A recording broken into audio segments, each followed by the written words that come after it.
Good afternoon. Can I just check if everyone can hear me? It sounds a bit soft to me.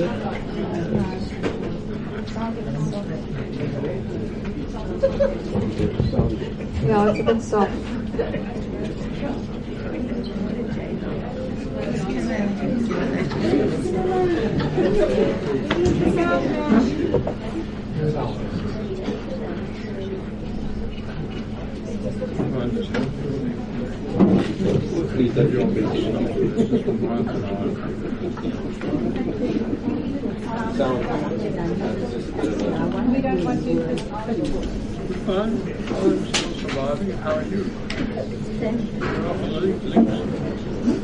Is this better? Is this better? Can you hear me there? Thank you. Can I just check with the people there at the back? Am I audible? Yes, thank you. Thanks for the heads up. Good afternoon, everyone. Goeiemiddag almal. Welcome and thank you for attending this afternoon's meeting. We recognize that Monday's meeting was a difficult meeting. And we also would like to thank you for making the effort of attending again today. We realize that it is an inconvenience and that many people may not have be able to hear the presentation due to the overwhelming attendance that we had. So we really want to just express appreciation for the attendance this afternoon. We are also recognizing that there may be some level of frustration and anger because of this process. And you may feel that you've already engaged previously in the Nuclear One process, and hence the frustration that we're all going through this process again. But for that reason, the environmental assessment practitioner doesn't want to make any assumptions about how people feel and how views may have changed over the past number of years. And this proposed project is the subject of an application for environmental authorization. And by law, we are required to do an environmental impact assessment because there are listed activities that are triggered in the EIA regulations. So that is why we need to go through this process again, and we would really like to understand the concerns and the questions you have, because if we do not understand and document the issues to be assessed, then and we're not willing to listen, then that process cannot happen.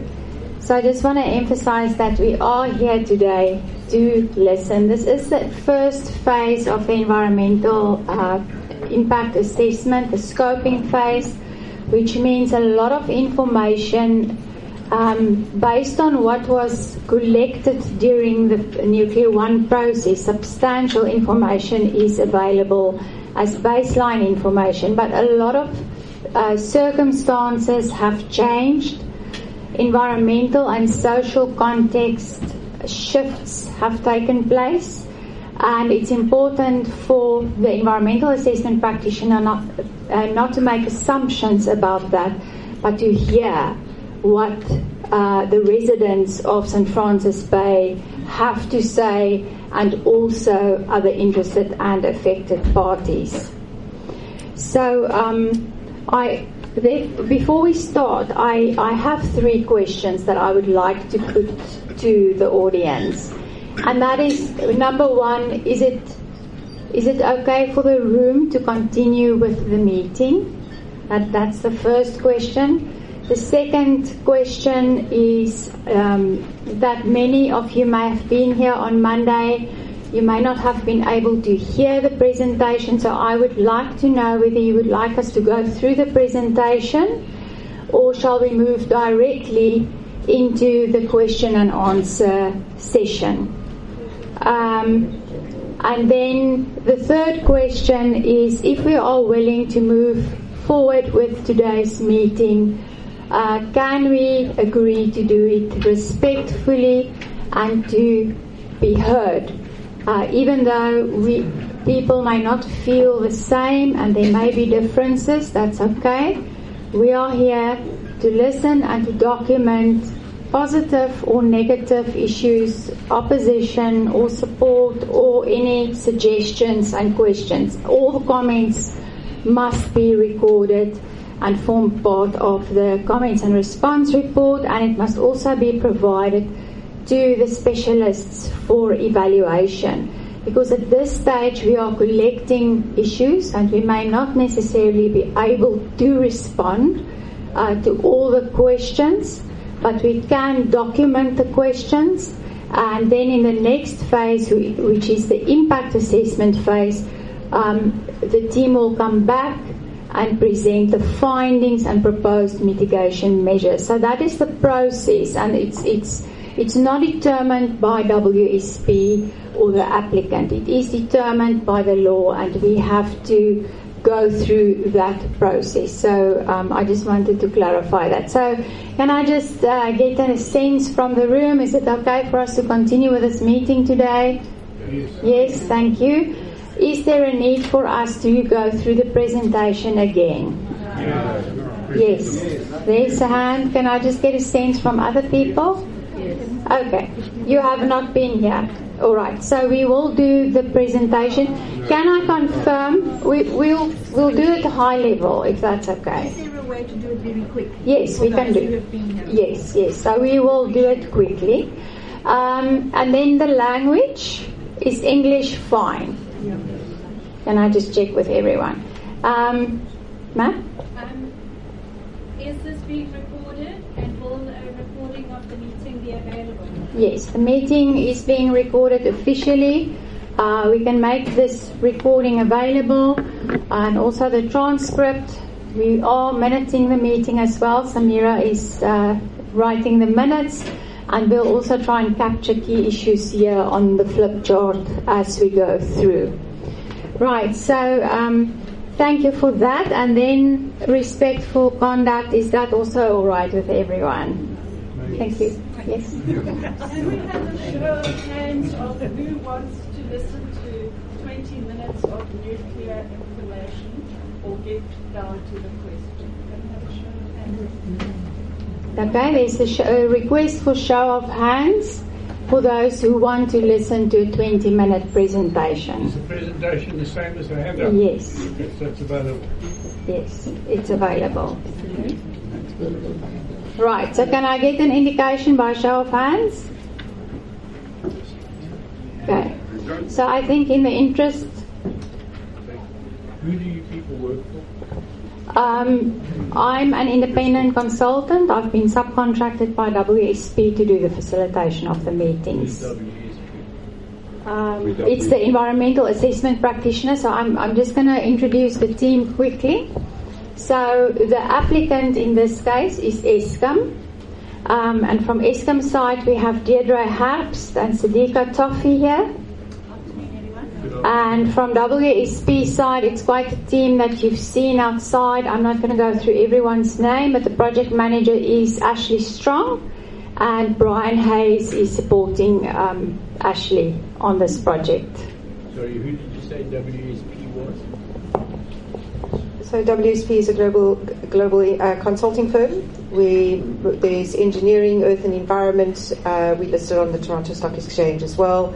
And we form part of the Earth and Environment division in the South African Group Africa business. And our particular, in Earth and Environment, we sit in terms of what we call environment planning and advisory. And our main focus of our business is environmental impact assessments. My team specifically does energy and infrastructure projects. So this project, as well as many other different energy and infrastructure projects, including projects for Sasol, various IPPs doing solar, wind, all sorts of various environmental impact assessments. That's what we do. We also do a lot of compliance auditing for various clients. So that is what WSP, where we are. Who are you doing this for? We are appointed by Eskom to undertake the EIA. In terms of Regulation 12 of the EIA regulations, the applicant is required to appoint an independent EAP to undertake at their cost, to undertake the EIA on their behalf. Okay. Sorry, can I ask on this, when you were appointed and how many meetings you had with With Eskom? Eskom. Yes. We were appointed in end of July last year, and I mean, as the EAP and as we're doing the project with them, we have regular meetings in terms of to report back on progress, to gather information from them, and so yes, it is a process. I don't know if Deirdre, that's happy. Yeah. We have regular meetings. We have to report regularly on our progress with the process with Eskom, who is the applicant. Okay. Can I just comment that does not make you independent in any way? Thank you. I note that concern.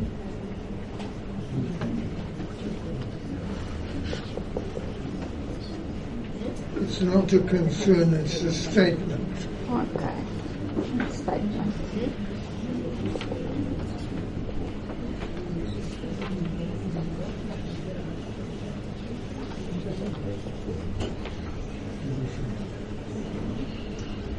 Right, so I see there are a few hands up. Can I just check if we can do a quick presentation before we get to you? No? Okay, let's go. I just want to ask, are you also doing the EIA for Botmansport site, and did you do it for the Danfontein site? Sorry, where's our other mic? Can we just It's right go here. over it? Yeah. So we have included Bantamsklip was assessed. Was part of the scoping process for this particular EIA. WSP was not involved in the previous Nuclear 1 EIA. That was undertaken by GIB and I think later SRK. So we weren't involved in Nuclear 1 now. And the Danfontein, that's just been approved? That was GIB and SRK, so not WSP at all. Sorry, I think there was another hand here. Oops. I see your hand. So what is your historical involvement with this proposed project? Because it's been going on for, 15 years? 25. So WSP hasn't been involved in the project historically. We were appointed last year in July to be the EAP for the new EIA. We have, though, appointed various specialists who have been involved in the project since it started, because they have that institutional knowledge and they have seen how things have changed and they've been able to go in and review and update. We also do have specialists on the team that are new, so new eyes. But WSP themselves has not been involved historically, only from July last year when we were appointed to do this EIA.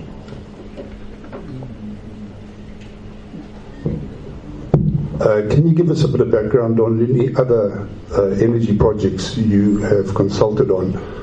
Because we believe the Kara Power Ship was one of your projects, and that didn't work out well. And it seems that Madupi, you were also involved, and that didn't work out too well. So can you perhaps give us a bit of background on other projects that you've done? Thank you for the question. I just want to ask that if you ask a question, please just state your name and surname so that we have that on the record. Thank you. In terms of EIA processes, in terms of WSP, as far as I know, we were not involved. We were not involved in Kara Power Ship. That was not WSP at all. WSP, from an EIA point of view, was not involved in Madupi. From an EIA point of view, in terms of energy projects, we've done a number. We do many wind facilities, solar facilities, hydro facilities, for various IPPs or independent power producers around the country. We also do the similar thing across Africa. Globally, WSP has done a lot of nuclear work in our UK, Canadian, European, and United States offices.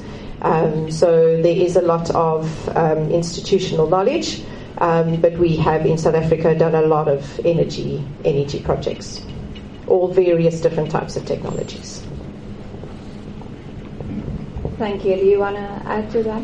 Okay. Thank you. So I think this gentleman's first, then I'm going to get to that gentleman and then this lady. Thank you. Hi, my name is Warren Grenier, and my question is on the predetermined outcomes.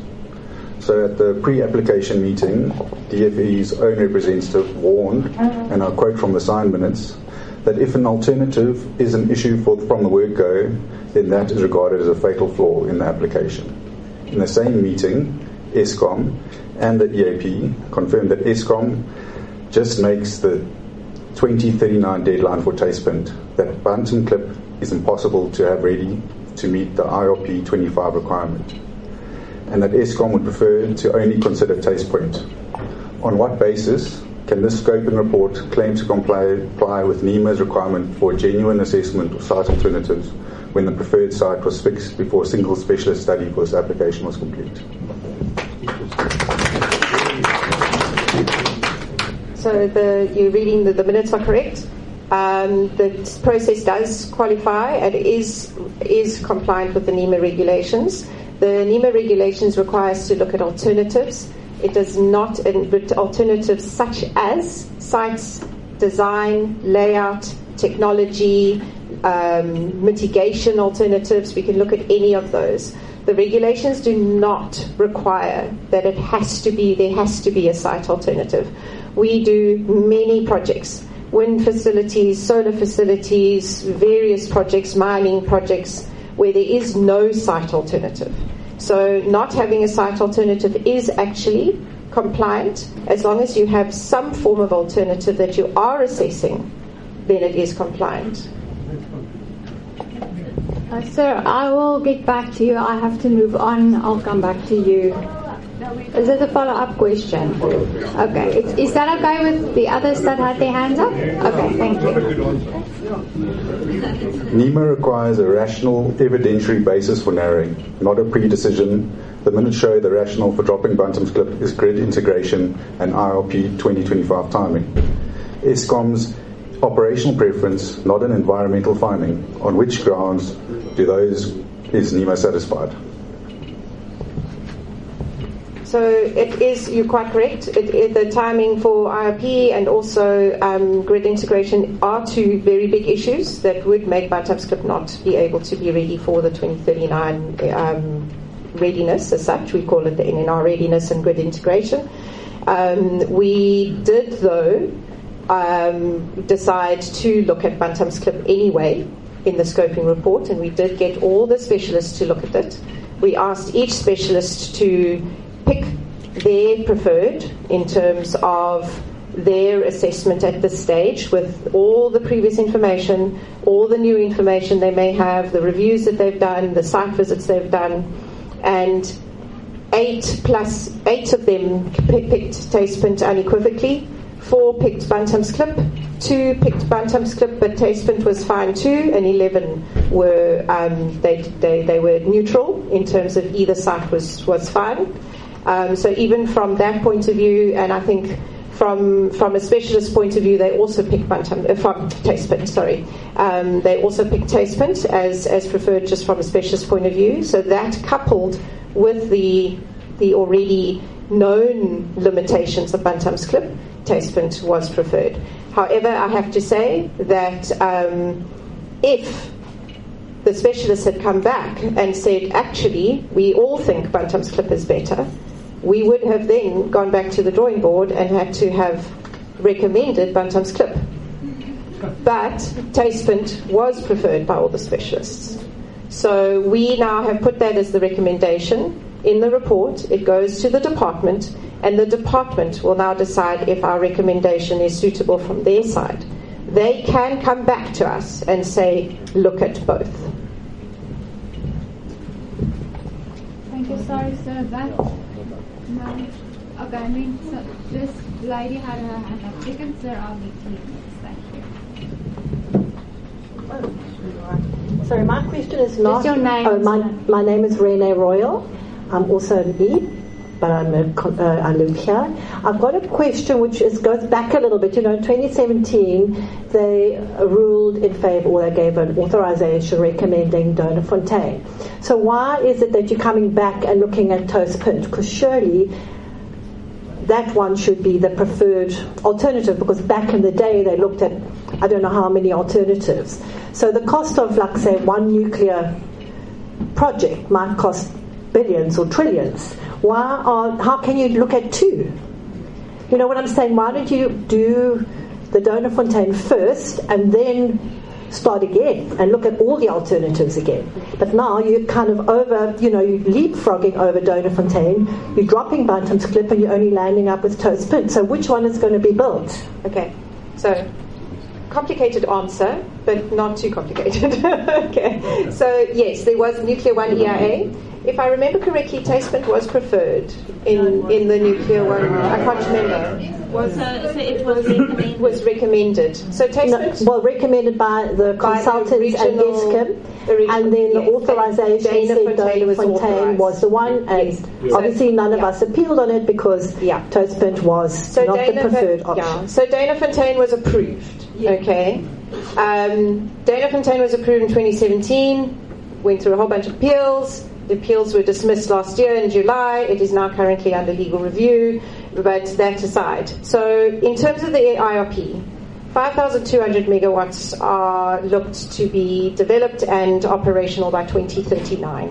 Okay, Eskom is looking at developing that 5,200 megawatts. They can't. Doornfontein is authorized 4,000 megawatts. Okay. This site we're looking for authorization for 5,200 megawatts. However, Eskom won't build 4,000 megawatts on one site. They won't build 5,200 megawatts yet on one site. It's going to be it's too much.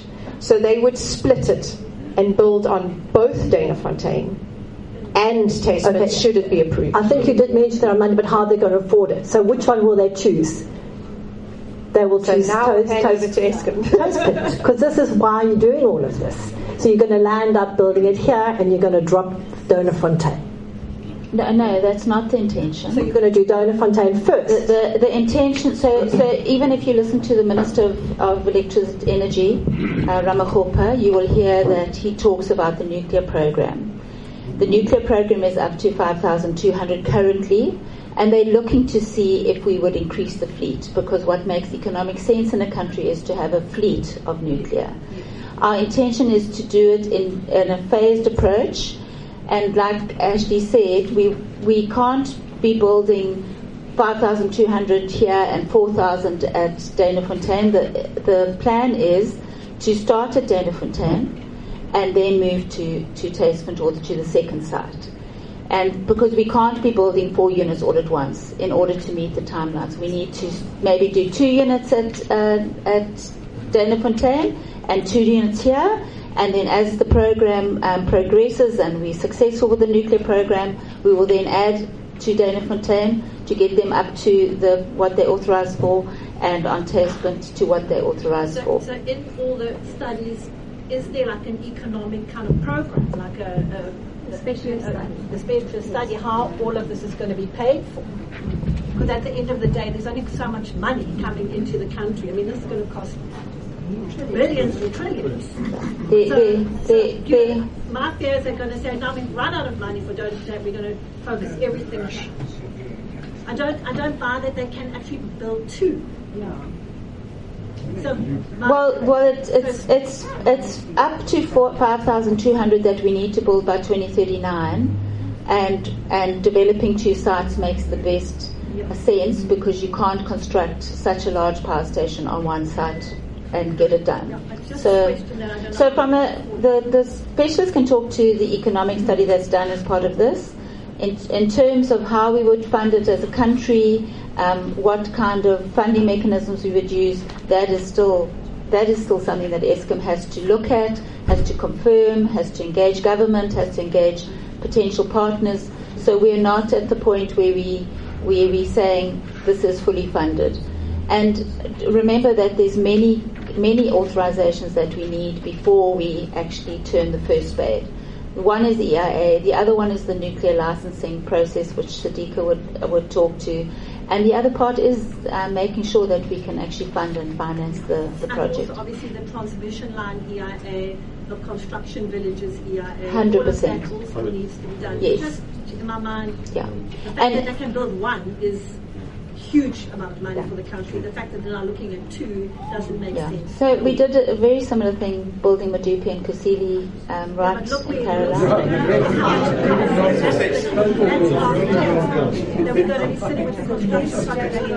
Madupi and Kusile make sure you don't get load shedding. They were very, very successful. Another discussion. The base load is I've noted that. Can you just, are you going to speak to the economic impact assessment?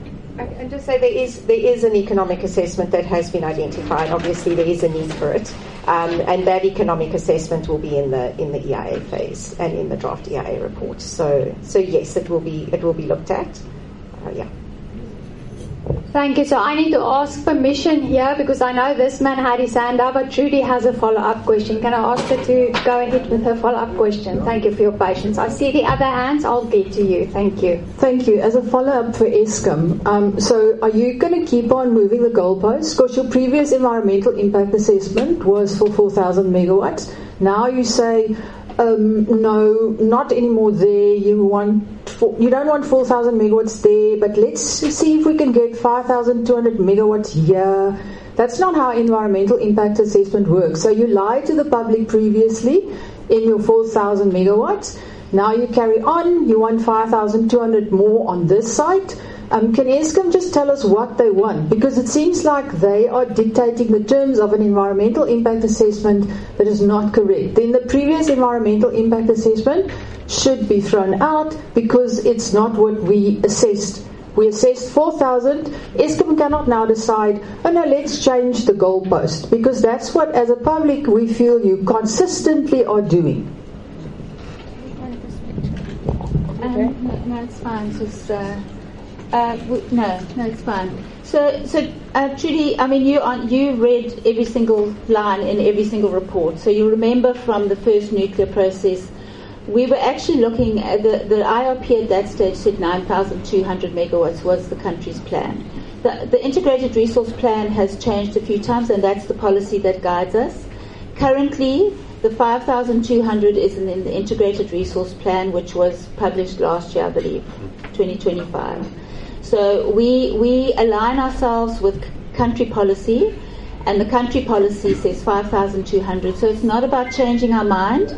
It's about making sure that Eskom, who is the official and regulated owner-operator of nuclear in South Africa, aligns with government's plan and policy, which is 5,200 in the latest integrated resource plan. So it's definitely not changing our mind. And yes, time has passed and this process has been ongoing. But at the time that we were doing the first EIA, 9,200 was what on the country plan. And we were looking at the sites for up to 4,000 megawatts to start the process. Thank you. I'm going to move on. Thank you, sir, for your patience. My name's Graham. One of my questions is, you said there's a lot of specialists involved with this. Who pays those specialists? So if Eskom pays WSP and WSP pays the specialist, well then it's he who pays the piper called the tune. You're going in circles here. I mean, you know, if my boss wants something, sure as nuts, he's paying me, I'm going to make sure I do what he wants. So there's no impartiality here. Thank you. Do you want to respond? I'm just going to respond to the independence issue. I think it's an issue that is not going to go away from the floor. The EAP is independent from Eskom. the specialists are independent from Eskom. We sign and let a statement of a declaration of independence in the EIA, and so do all the specialists. Yes, we pay the specialists, we appoint the specialists, and that is how an EIA works. It works on every single other EIA, not just this one. If I have the IPP pays me to do the EIA for the wind facility. We appoint the specialists and we pay the specialists. The IPP pays us. So it's not just for this one. It's EIA. That's how it works. But I think the independence issue. We know that it's an issue. We will note it. We're going to capture it. We'll put in our response. So I think we've sort of responded to that one already. Okay, just follow up on that, please. Then, in other words, if Eskom is indirectly paying your specialists, is Eskom going to afford us also the chance to appoint our own specialists at Eskom's cost? Yeah. Are they independent? So would your specialists be independent? If Eskom's paying your specialists, would they then be independent? It's the same thing. Really? But no, yeah, it's not this. They won't. So yeah, I think we've captured that issue. It is also a legal requirement in terms of Regulation 12 of the EIA regulations. The applicant has to bear the cost of the EIA. The applicant has to appoint the EAP and bear the cost of the EIA. That is the regulations, the Regulation 12 of the EIA regulations. Thank you. We have a few hands up. I think that lady with the cream. Then we've got that lady at the back. We've got this lady. Thank you. Okay. Yeah. This lady with the cream top. Thanks. My name's Lisa Wegner. My question and huge concern is around the fact that Taspint is a Grade 1 cultural heritage site with huge archaeological value, dune systems, Khoisan, ancient fishing sites, etc., middens, etc., etc. How can we even be thinking of destroying all of that and just sort of ignoring it and putting up a nuclear power plant in such a fragile part of the country? It would help if I had it. Thank you for your concern. Thank you for your comment. We have got a heritage impact assessment on the go, so we're not ignoring it. Yeah, we are fully aware of all the issues on the site. We need to consider all of them. There's some very good recommendations on the cards at the moment. Part of it is what they have identified as a positive impact, that if the power station is built in that site, that it would allow for conservation of that area and the area around it. I'm just giving you a recommendation. Just want to build a museum and put in a visitor centre, but we have also spoken to the First Nations groups, and they are fully behind those recommendations. So we haven't ignored it. We are looking at it. If you want to comment more, please feel free to email us with your concerns. We'll send them straight to the heritage specialist, and they can provide a response. So that report which I have read. I have read that long report. It also talks about engagement with the South African Heritage. Is that happening? And at whose cost is that going to happen? And will we get the results? Yes, you will get the results. We have requested a meeting with SARA. All the relevant SARA permits and applications have already been put in. We've already started those processes in terms of the heritage permits and consultation. We've requested a meeting with SARA to discuss it in more detail. We're just waiting for a date from them. Those minutes will be part of the process. They will be in the EIA phase reports, and the results of those meetings will be included. The Eastern Cape Heritage Agency is also involved. So we are talking to the heritage agencies, and yes, there will be consultation with them, and the results of the consultation will be available. I have to say one more thing. May I? just thank you. To counter the positive sort of thing that you've highlighted in the report when I read it is mainly negative and it identifies, I can't talk about it, but it's high risk and it's pretty negative. So, and I think it's a crucial thing. So it's not positive. No, 100%. You're quite right. There are many negative impacts. There are some positives, so we can't discount any of them. But yes, there are many negatives, and they are looking at them and assessing them. So we have to have a look at that. So yeah, it's definitely not being ignored. Right. Thank you. So we've got Thank you. We've got a number of hands up. I'm trying to have eyes around myself, so I'm going to go to this lady, then to that gentleman, and then I'll get to the lady at the back, this gentleman, and then you, sir. I hope I remember. Please help me to remember. Hi, my name is Leanne Bosman. Just on a broader scale, a question. You were saying there's certain processes directed at you from Eskom, ma'am. In the beginning, when Ramaphosa came in, he's emphatically stated there is no money for nuclear. Now, 10 years later, all of a sudden we're looking at nuclear again. We were talking about certain processes that have to be done, WSP, all these processes, and then one of the last processes you mentioned was a financial assessment. Where is the money going to come from? My question is, why do all of this, incur all this cost, unless the financial plan was already in place? And who is funding this? Because I gather we don't have the money. That's what he said a decade ago. So is this the Russians? They're sort of busy with the Ukraine at the moment. Is this the Chinese? Where's the funds coming from here? Where's the interest lie to develop this point?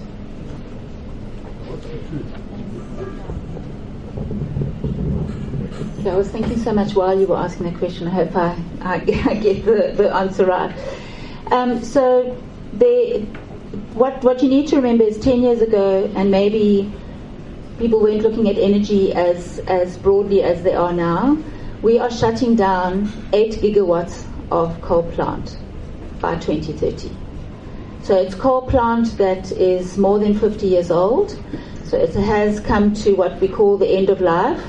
Included in that is the climate change requirement that South Africa has to reduce their CO2 emissions, so their greenhouse gases, and that forces coal plants to shut down. So we've got 8 gigawatts of coal plants shutting down in 2030.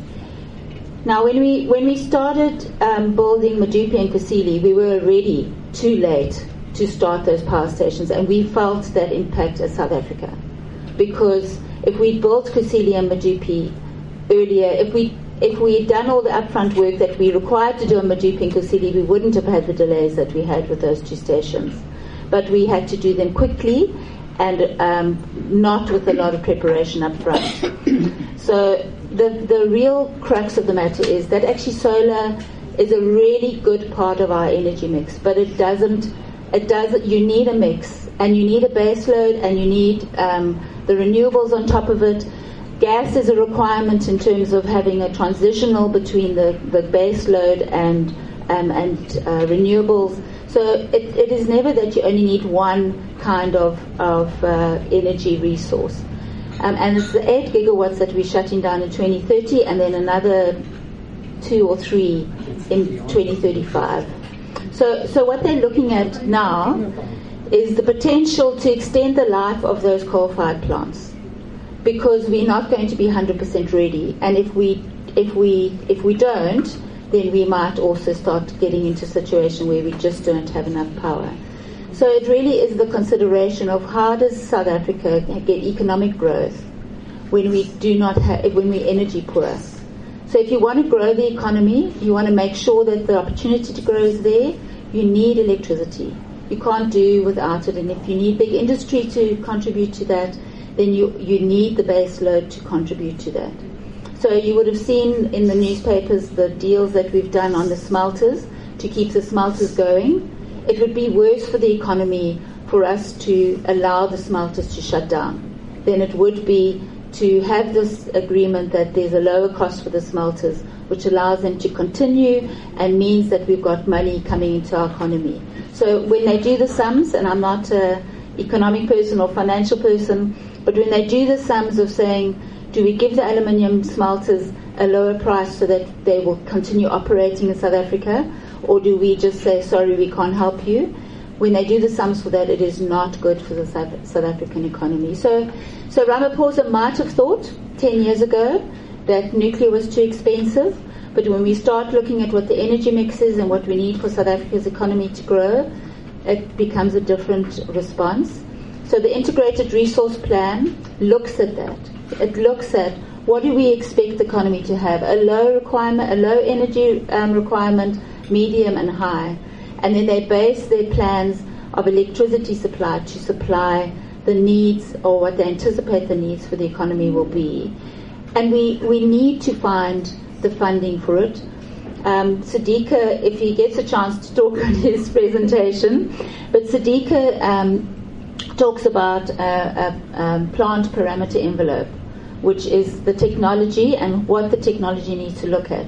We have not decided, we have an envelope of requirements. We have not decided on a specific technology. We have decided on a pressurized water reactor, but not which pressurized water reactor. And the pure reason for that is that there are many people that supply pressurized water reactors. There's the Chinese, there is the French, American, Russian.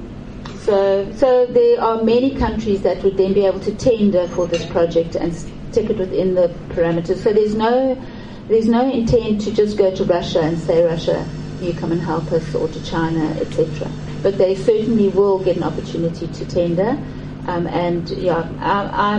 not aware of any partnership agreements that have even started being talked about, but to my knowledge, not. So long answer. Hopefully it helps a little bit. Thank you. That gentleman over there, you have the mic. No, I can probably just stand up. No, thanks. What's your name? Hi there, my name's Terry Bilson. I've been involved in the energy space as an IPP for a few years, and my question is to WSP. The economics of this don't make any sense. Nuclear is by far the most expensive, capital-intensive project, and renewables where they are, solar with our resources that we have here, and where chemical storage is going and is currently, we can make power cheaper than Eskom, than coal right now as we speak. So I understand all of the adjustments, but I want to just speak specifically to where solar and chemical storage are right now, because I think economically that's more feasible and much quicker and agile, because we can deploy those very quickly and we should be focusing this energy into getting our grid stable so we can have more IPPs playing in the space.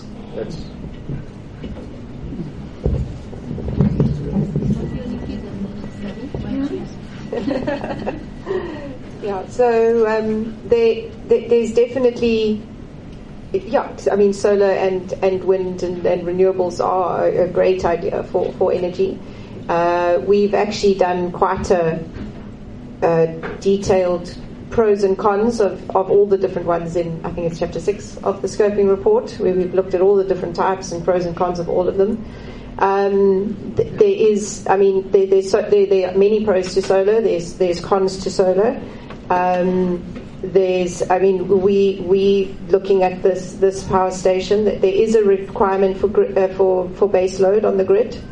Unfortunately, solar and wind are not able to provide that to necessarily for country levels. Maybe for household levels, it's good. But I mean, we have looked at the different energy options we'll discuss them in the report. But I mean, we do a lot of solar EIAs, and I know that there's plans. We've done a number of. We've seen there's plans for Eskom, who's looking at the power stations that they are shutting down to look at replacing with renewables. But yeah, I mean, it just doesn't. I don't know if Eskom can maybe add in terms of the grid. The grid needs that base load. So without the coal, it needs something else. Sorry, sir, have I been skipping you? Yes. Oh, I'm so sorry. Thank you, I see you. And I see you as well, sir. So let's give that lady a chance. Thank you. So we've just heard from Eskom that we need extra power in a hurry and clearly at a lower cost. So the obvious thing is, who's ready to roll? Danafontein at Coburg. The grid is in place, the transport, the harbour is close by. It makes no sense to start a greenfields process here where the grids don't exist to link. The roads haven't been built. I have a question for Eskom. If things go according to Eskom's plans, when would construction start on Tastepunt?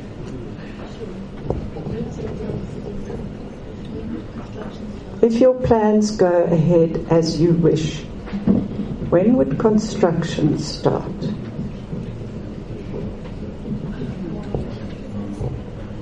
Yeah, so we'll make sure that we edit and correct this if we get it wrong, because both Sadiq and I are around 2030. 2030, okay. And when are the EIAs for the roads and the grids that link Tastepunt, when will they take place? So once we've got through this process and we have finalised some of the financial issues and we are definitely moving forward with it, then those environmental impact assessments will take place.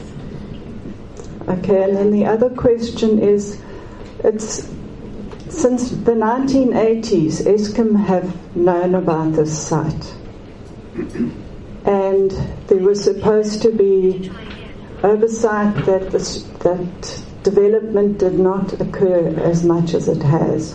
So it's on Eskom's shoulder that there has been so much downwind development. My question is, why was Glendor, which was in the original plan, Glendor is somewhere near the Fish River mouth. There's no development around there. It's closer to the inland needs. Why hasn't Eskom looked at Glendor again? So I don't know that name. Can I just point? And my Eskom colleagues are also acknowledging that they haven't heard. They haven't read their historical records. The reason Glendor was closed down was because it was too close to a foreign state, namely Ciskei.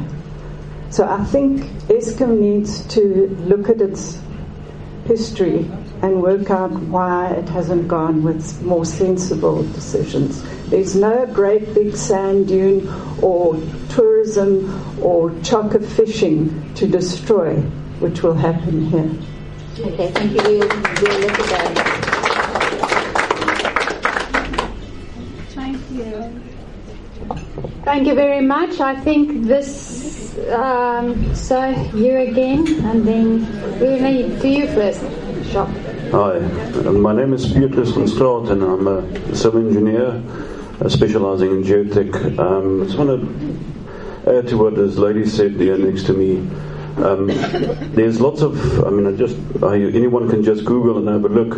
Coburg is not, you have a 20-year plan apparently that is scheduled for that. Surely there must be adequate capacity or some capacity at least coming from that. And then the site right next to it, Danafontein, sure it makes more sense. And sorry, you took the words out of my mouth. That is obviously obvious choice rather than to extend another beautiful, mess up another beautiful part of the world, which is totally unnecessary. I don't understand it. I don't get it. You don't have the infrastructure. You have to build the roads. The R330 cannot absorb the traffic. It's not possible. You all know this in the room. You can barely, we have to fill up and fix up all the potholes ourselves.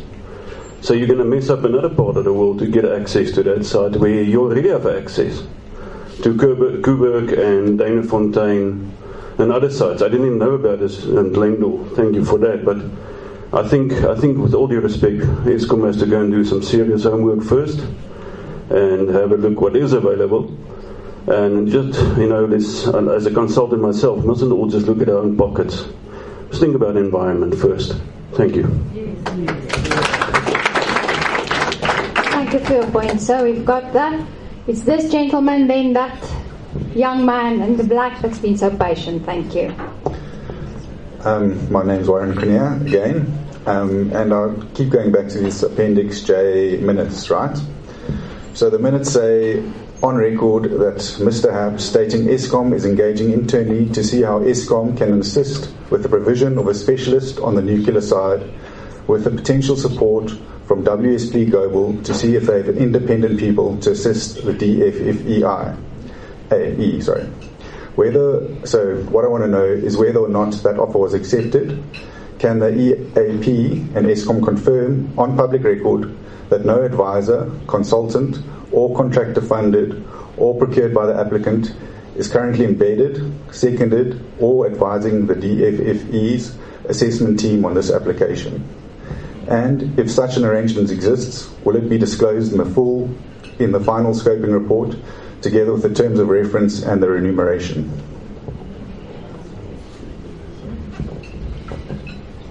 Yeah, so we can confirm that there is no such person appointed. The DFFE are looking for specialist nuclear consultants, and we've referred them to the International Atomic Energy Agency and the World Association for Nuclear Operators to access specialists, because they can't access a specialist through WSP because that would be a conflict, and we couldn't provide a specialist from Eskom because that would be a conflict. So there was discussions. They were asking us. We've gone back to them and we've said IAEA or WANO are two areas that they can source specialists from. Thank you. So I just want to confirm the order here. It's that a gentleman with the black that's been so patient. Then we've got this. Thank you, sir. I know you are very patient. Then we have Trudy, and then we have you, sir. Thank you. Hi, thank you, Soren Pretorius. I just want to ask it's a question around the specialists. I noted that a number of the specialists are either SRK or WSP themselves in the reports, and those are considered independent. So I would like to understand there are two things. Firstly, you acknowledge that if Bantam's clip was overwhelmingly favoured, it would have been considered. There are decisions being made in those specialist boards, every single one of them, where there are interpretations of both impact and probability. The information behind that is opaque. Can that be made available for each of those assessments? Because how do we know objectivity and independence was practiced? Because we have a statement in those determinations. Now, there are numerous of them. And it is critical because that's what's determining the preference for one site or another. So those need to be unpacked in a scoping document such as this, which has excluded a site based on those assessments without any assessment data as to how it was conducted. These are notoriously flawed through human heuristics, and you can sit 5 people down one day, the next day you get a different answer with another 5 people. The only consistent person is a specialist. So I'm asking, I did direct this question and I got a fob-off answer. So please, could you make that information available? Because we have 30 days to comment. That information is critical on the exclusion of a site. So is that information A, available? And B, when will it be made available to all stakeholders for transparency? Otherwise you have fragmented questions on heritage, you have fragmented questions on this, but that's the first thing. Secondly, as WSP, you guys made an assessment on the holistic impact of all 24 items. I'd like to see the process whereby that holistic impact at Bantams Bay and Taspint was justified and the criterion thereof. Could you make that available, please? Thank you.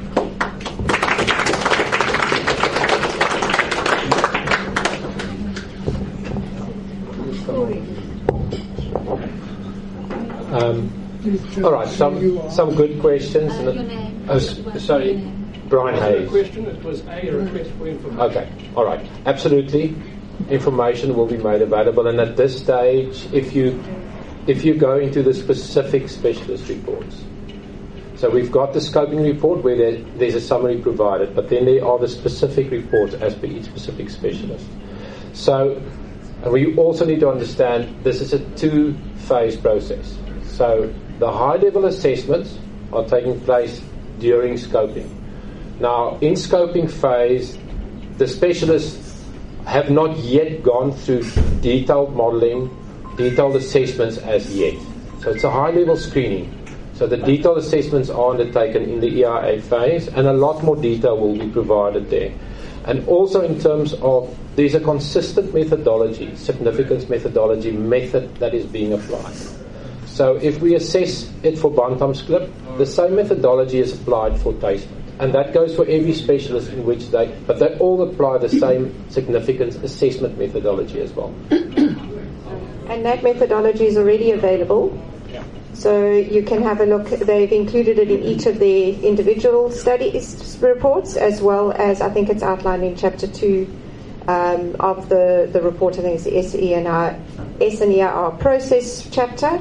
And then it's again outlined that same methodology. Everybody used the same. So the process that they used and the methodology that everybody used for that assessment is already available and outlined in the report. Thank you. You have answered that on email to me. I would like to understand the data for the probability calculations and the data inputs for each of those for the impact assessments. So they all the process is one thing. The data and the qualitative and quantitative underpinning each of those. So that would be in each of the specialist studies themselves. Is each of the specialists? So in each of the specialist reports. So they would have explained how they did their assessments. I understand that, but I'm asking each of those, where are the detailed notes and data availability for that? What you have is a qualitative descriptive facts outlined in your specialist reports. I don't see any numbers or mathematics. So I see a lot of qualitative data. I understand your process is consistent. That's a standard for everybody who does these type of things. That process is very consistent. But I'm asking, what is the qualitative and quantitative data underpinning the decision?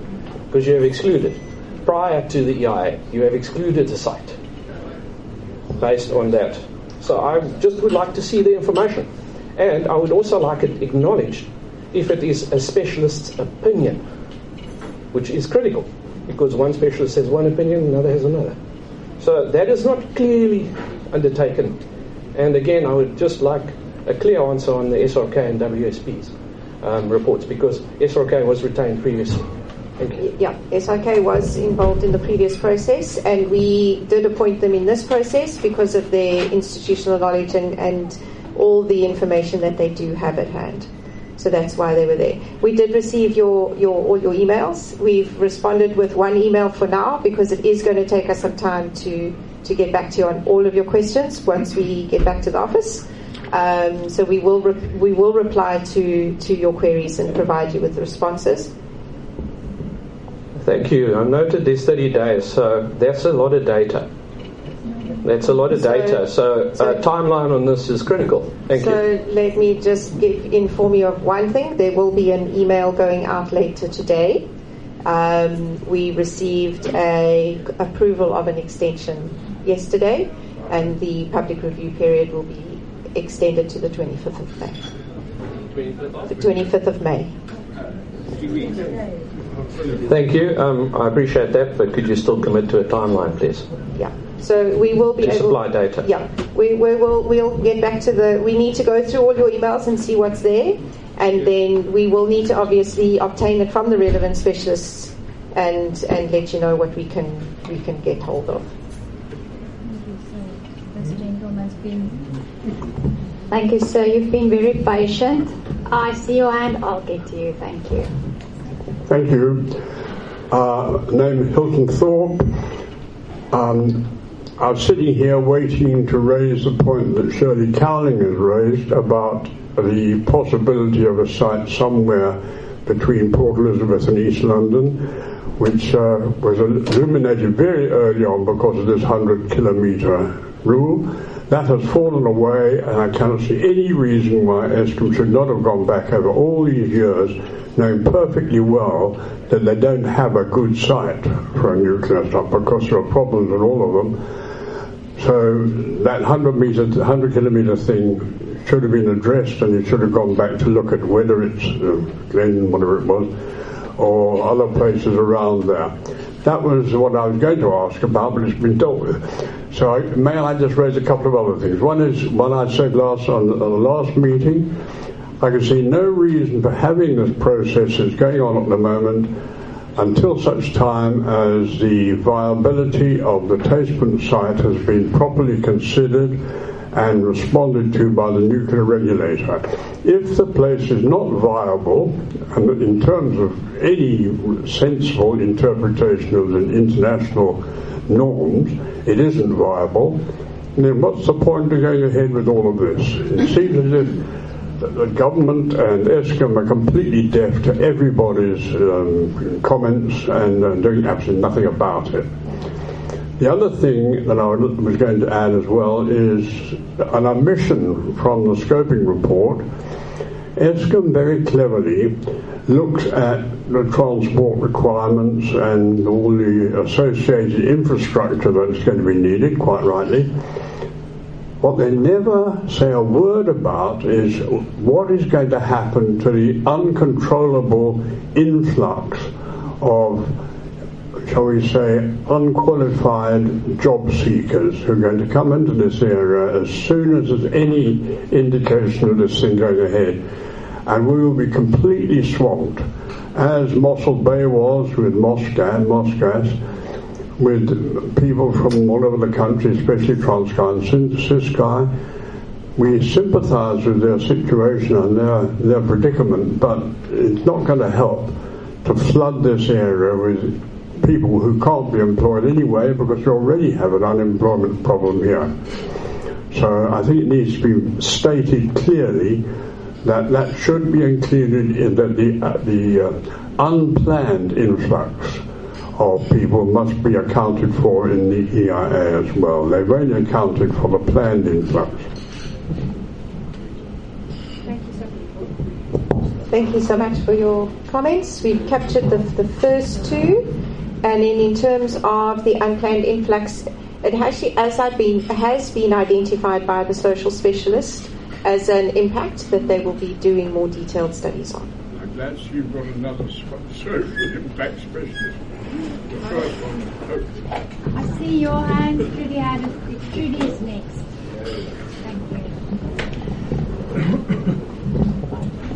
Thank you, Trudy Milan again. I just want to know, so did the WSP check the facts that Eskom provided to them? And I'm going to use one example for you, because you are lucky that you've got a full environmental impact assessment to read through. So in the geotechnical assessment, the previous one, that indicates very clearly that the sand thickness at Tasepunt of up and around 60 meters compared to roughly 20 meters at Bantamsklip. Yet the current civil works data that Eskom provided you shows significantly less spoil at Tasepunt. Now, can you explain how these key positions are consistent? I mean, as the appointed specialist, did you review and reconcile these figures, or did you just trust what Eskom provided you? There's unfortunately several of these instances in your scoping report where some of your specialists have pointed out that the details from Eskom must be wrong. But this specific one is quite a bad mistake. Did you check that the civil information provided by Eskom is the correct information?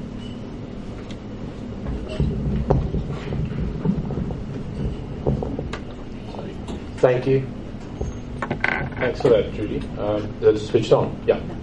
So I think, firstly, what is important to understand, and we're not saying at this stage in the scoping phase that all information has been firmed up, and there's still a lot of investigation that needs to happen, and a lot of that investigation is also being done through the specialists.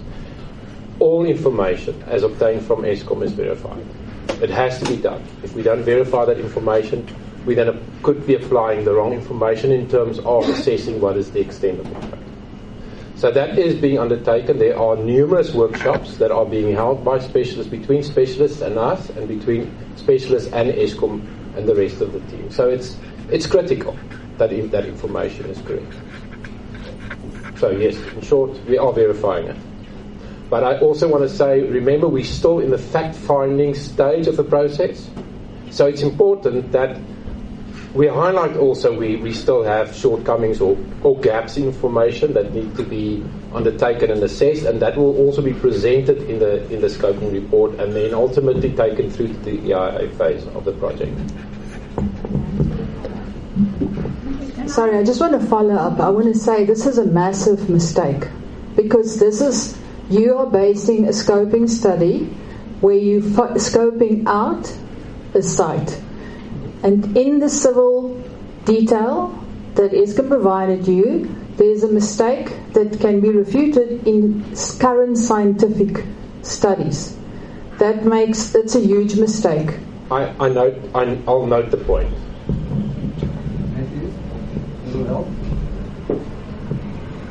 Okay, right. Now let's move on. There was a gentleman at the back with a black shirt. He stood here at this pillar. Has he disappeared? Because he was up next. He had a red shirt on. Can I just check if he's still here? Okay, right. So then we have this lady here, then we have that lady, and then we have you. Thank you. Sorry, I can't remember all the names. Sorry, my name is Leanne. Just a broader question again, please excuse my ignorance. On what basis was Taspent not considered years ago? What was the overriding factor? Was it lack of infrastructure, or was it the impact on the environment? On what basis was Taspent not considered? And if it was impact on the environment, why all these years later would it be considered again? Surely the environment impact does not change. Sorry, it's an uneducated question. No, it's a very good question, and I can't remember the answer to that. The environmental authorization did that. So DFFE made the decision, despite the recommendations being that Taspent was the preferred site. DFFE evaluated it and decided that their preferred site and the site that they approve is Danafontein. The reasons for that will be in the environmental authorization. So we'll note your question and go back and remember it. But what I can remember is that it was infrastructure based. But I don't want to put my head on hard. We can just look at the environmental authorization. And NNR as well. No, the NNR was not part of it. They couldn't approve You it. don't have the answer that someone in the audience has, could we ask them to answer?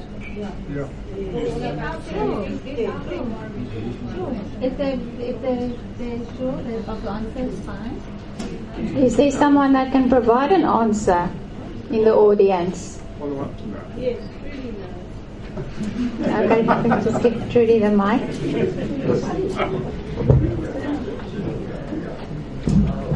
Sorry, Deirdre, it had nothing to do with infrastructure. It had to do with direct impacts. Taspent was the more sensitive site. So why are we going through this again? Thank you. So I think you've answered that. So Taspent was not found fatally flawed. The DFFE did not say that Taspent can never happen. They just decided on Danafontein. And then we've explained we need more than one site for nuclear. So in other words, nature doesn't count. Nature counts a lot. Not enough.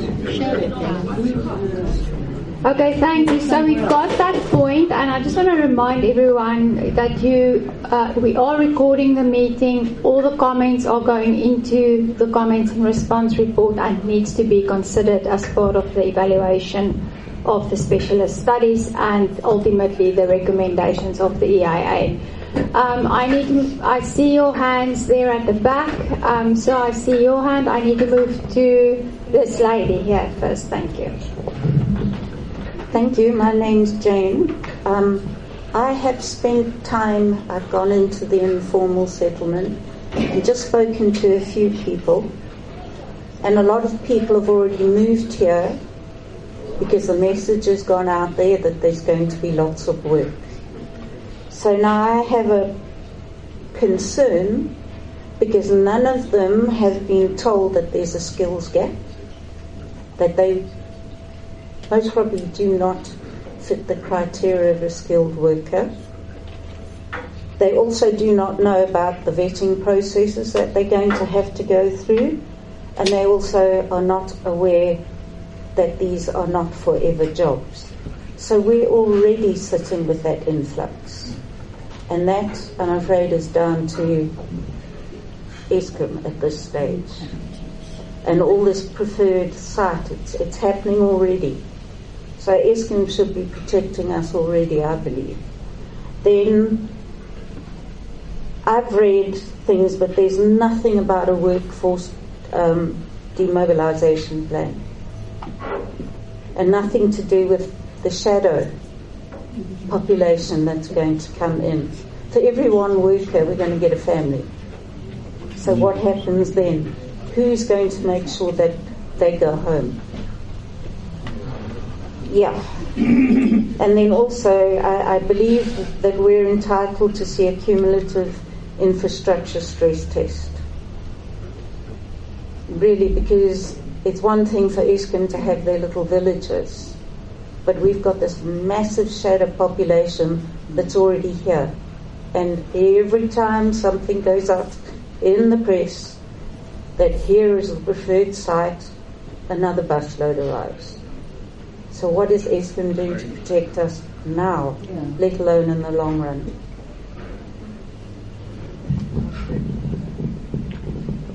Thank you. Thank you for those comments. They are noted. I don't know if you want to make a comment about the social impact assessment. I suppose just that one is being done, and our social specialist is actually here, so he's heard your comments. But yes, I'm going to have a. Yeah, I'm going to just say, in terms of the EIA, these are great comments and will definitely be considered. If Eskom can. Eskom need to protect us now. So I can't verify what you're saying, but I understand you've been on the ground and your ears to the ground. But yeah, I suppose Eskom would have to look at it, but I cannot make any commitments based on. Pop in and have a chat. Yeah. Go into the spot again and chat. So our social specialists will definitely look at that and can verify the point that you've raised. But I mean, I'm in no position to say, yes, that is definitely the situation and Eskom needs to do something. And if they're going to leave them here, they need to build housing. Right, thank you. I'd like us to move on to the lady there in the black. Good afternoon, Nadine Boateng here. I would like to ask another question to WSP regarding the Commission specialist studies. Can you give us an indication of how many of those studies have been completed? Because this afternoon almost every single one of your answers was that you will look into it in more detail, but I would like to know how many of them are considered complete. So actually, I think there's only one that's complete, and that's the radiological impact study, which is a study on its own. All of the studies go through two phases. They all go through scoping phase and EIA phase. So in reality, none of them should be complete yet, because then they haven't been able to take these concerns into account. So they're all a work in progress. So how can recommendations be done on incomplete studies? So the study at the moment has looked at Tastepunt and Bantabsklip, and that has then selected a preferred site. The detailed studies will be on the detailed studies will be on the preferred site. But you made the recommendation on without the data then. You just admitted that. You just said that the studies will be done. So they've looked at for scoping and to be able to identify a preferred site, there is sufficient information there at the moment. Okay, so some of your essential studies, according to this pamphlet that you handed out, there's a whole bunch of these italic or bold printed studies that are specific requirements that have not been done yet. No, I think they have been done for scope. They've been done for scoping. For scoping, yes, but not complete. No, but what is important to understand is that there's a certain level of detail that goes into scoping. Now, scoping does inform decision making, or from our perspective, recommendation. So they can recommend based on scoping at a certain level of information that's been obtained. Like, for instance, the one versus the other. There would be sufficient information for them to make at this point in time that conclusion. However, there's a lot more intensive information and assessment. For instance, let's look at the marine impacts, thermal plume, etc., where there's extensive modelling that's required to understand exactly the extent of impact and the extent of mitigation that is going to be required. So it's two-phase report. First phase, scoping to a certain level of confidence. EIA phase, the specialists then go back, revisit the reports, add additional information to that to ultimately get to that. And it also focuses a lot on mitigation. So they need to understand the significance of impact very well to understand, and then also look at the mitigation, the necessary mitigations to get that to a certain level. What worries me is that you just said that you guys have one complete study and you're basing what did you just say? The phrasing that you would use is that the level for scoping has been achieved on that single one. On all studies.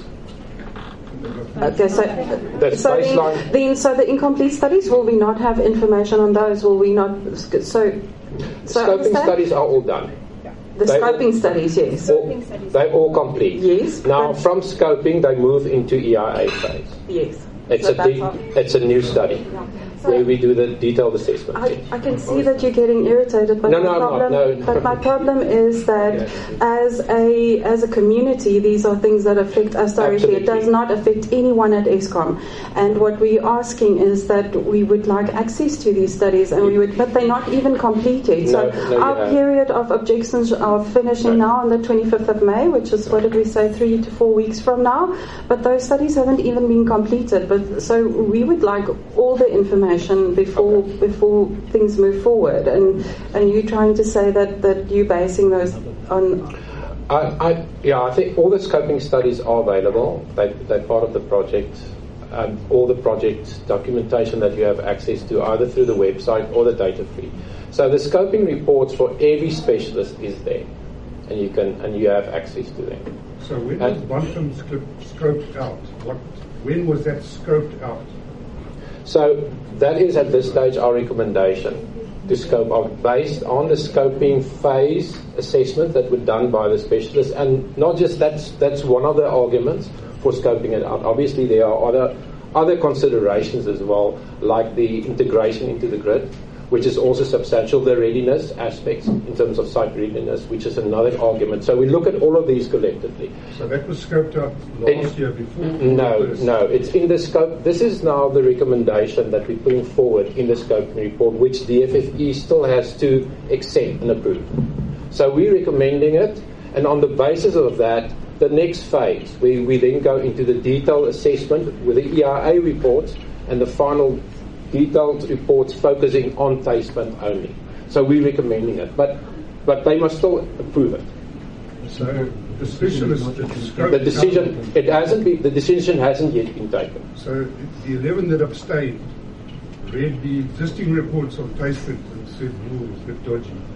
The others that voted for Taspent read the reports that are decades old and said, "Oh, that looks good." Yeah, no, all our reports are updated reports. All specialists had the scope. No, for scoping phase they are complete. They're all complete for scoping phase. It's various levels, and I think it is an important aspect to understand. And I can understand that people get that if you're not familiar with the process, that it could be confusing. But it's like you go through various phases of investigation. A certain phase of investigation allows you to make certain conclusions, and as information crystallizes, it gives you the opportunity then to make certain recommendations, which then allow you to move further in the process as you go on. So there are more in-depth assessments at the later phase. May we have a breakdown of the minimum requirements that you guys used as allowed under the scoping? So where, what framework or what frame of reference did you use to allow that level? So our requirements for a scoping report are outlined in chapter 2 of our report. That is what outlines in the regulations. It outlines what a scoping report must include.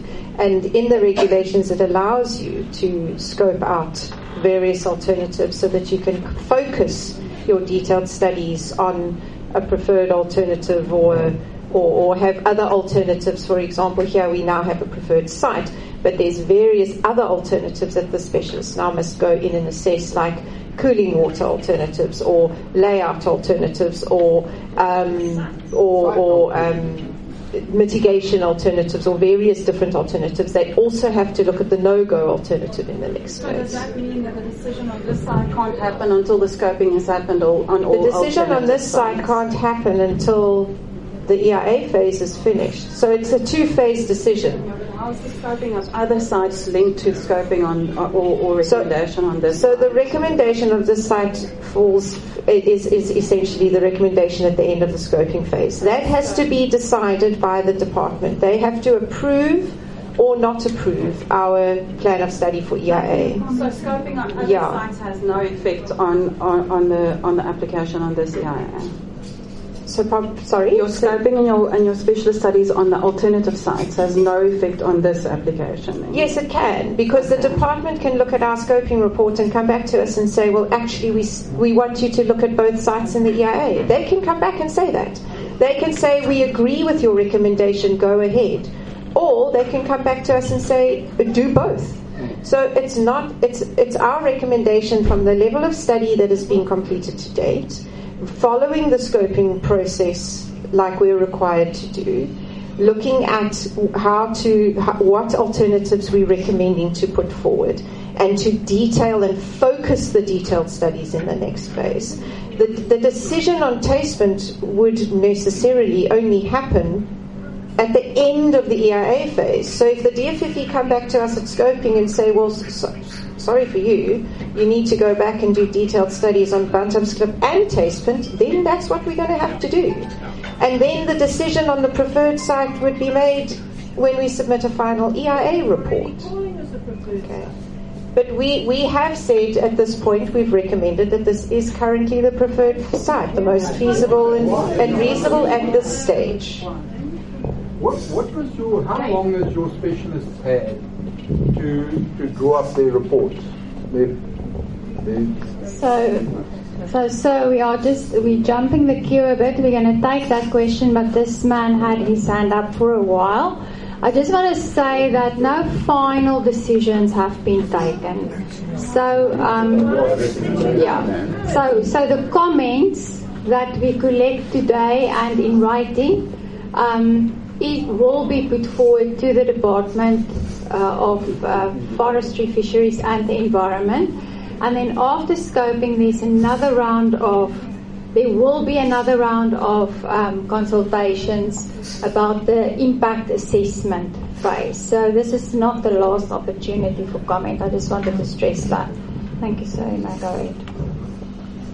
So my question regards to the nuclear safety studies. So I have 3 of the nuclear safety studies, namely emergency response, site control, and beyond design accidents, being removed from the 2026 DSR. They haven't been removed. They will be included in the EIA phase. So how can you draft a scope for a phase that isn't in a report? I mean, those and critically in 2014, those were found to be one of the largest hurdles for the project going forward into getting approval. And they need to be site specific. Yes. So is your draft report not site-specific? So this particular one scoped out Bantamsklip. We've recommended Taspint so that those 3 studies can be done on the preferred site. And will they be done in the EIA? They will be done in the EIA or phase. in the NNR? They will be done in the EIA phase. Is that on record? Yes. They are part of the, I think they're part of both. The NNR is a separate process, but those 3 reports will be included in the EIA report. And the reason they're not scoped now is because of they're site-specific? They need to be site-specific. So, like every other report? The EIA reports will be site-specific unless the DFFE comes back and asks us to look at both, in which case those reports will be written for both sites. Why were they not scoped at Bantamsklip? Sorry, did everyone here, can you just use the mic?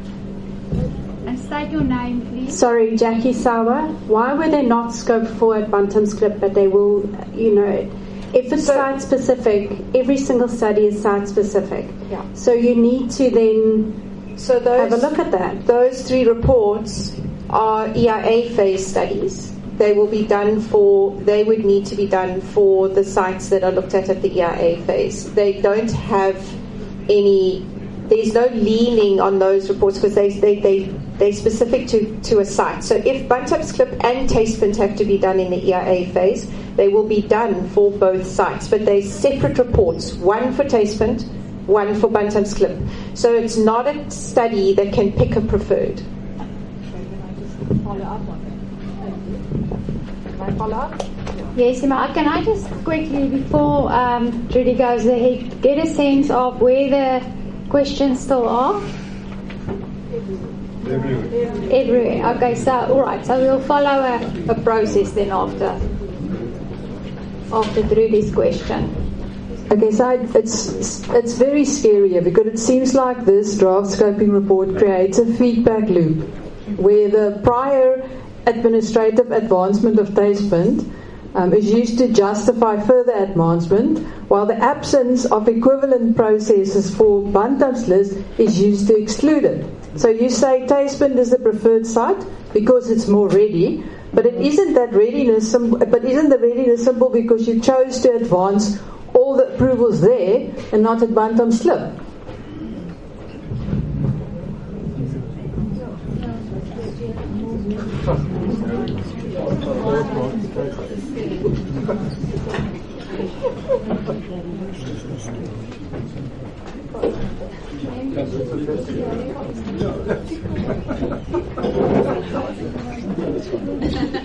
Good afternoon. No, the question is a good question, but the reality is we don't have an inordinate amount of money, so we need to phase in the spending that we have on the studies that we need to do on the different sites. We will be progressing with Bantamsklip at the subsequent stage, and for the future we will probably have to look at Glendor as well when we look for alternative sites if the IRP changes. There's a current statement in the IRP that talks to if the localization plan does get realized, we probably need to look around 10,000 megawatts of nuclear energy to maintain the country's growing needs for energy sufficiency. And for that, we would need alternative sites as well, and we will certainly be looking at Bantamsklip. It's currently not yet excluded. There is no fatal flaw around that, and I just do not know the status of the Glendor site that's mentioned, so we will need to look at that as well for future site selection processes. Thank you.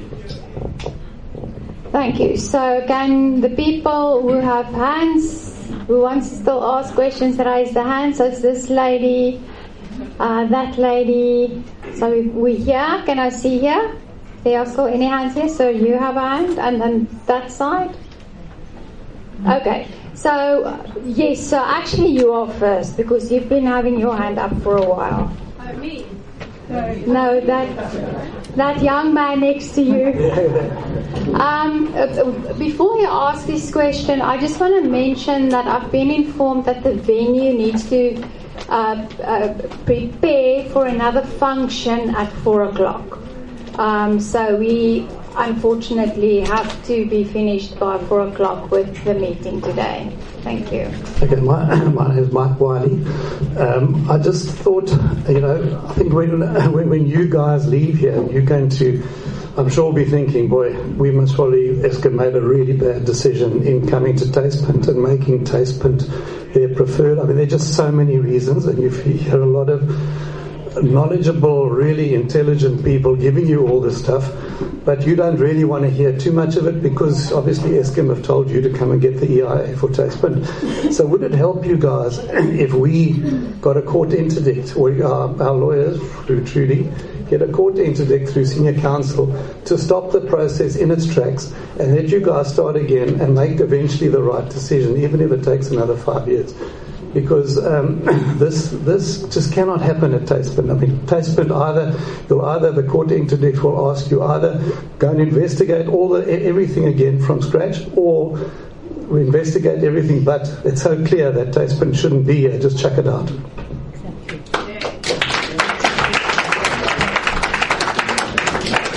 Thank you. We note your concern, and we cannot prevent you from proceeding with your comments. Wouldn't it actually help you? I'm sure you must see what's going on here. It will be taken. You must hear what Trudy and all these people have got to say here. Surely it would help your case too, because you can't go and tell this to Eskom, but we could help you get there. Thank you. I think as the EAP we've got an objective position that we have to take. So ultimately we need to look at it holistically.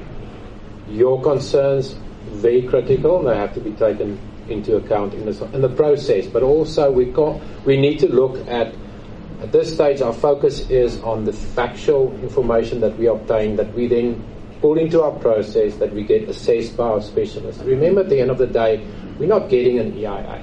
That's not what we're doing. We're making a recommendation ultimately. That's all we do. And we present that to the competent authority. They make the decision, and they also scrutinize whatever we present. And other thing that's very important is, in terms of the whole transparency, is that everything that you reflect and that is written down, recorded, all of that gets included within scoping and in EIA phases, and it gets recorded. So it's noted what you're saying. I think it's obviously, an objection, and absolutely full right to have a very strong objection. Lady here with the green, thank you. I see you. I will just follow the order of the hands. Thank you. The green and the blue. Sorry, I've got a very dumb question. I'm Gail. The crime rate. Has Eskom scoped the feasibility of how much crime will increase and what they will do to prevent it?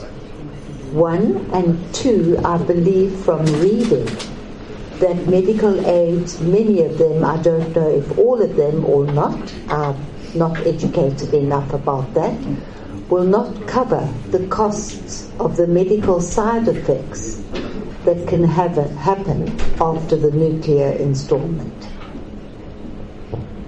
Thank you. Thank you for those questions. Do you want to respond regarding the studies, if this will be taken into account? We will definitely give those two comments to our social specialists and probably the economic guys as well. Yeah. This is definitely something they need to look at.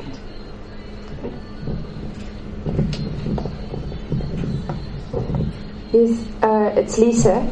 It's a follow-up to that question and also what we've been discussing about it. We've heard figures of 10,000 to 20,000 people coming into the area, an influx of population increase in a little town that's, I think, got about 5,500 or 6,000 people. So we're looking at, more than doubling it.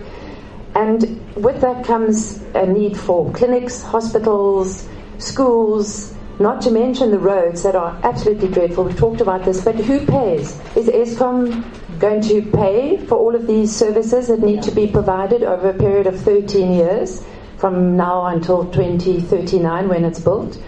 Who maintains it afterwards? Must we, as the ratepayers, cover those expenses?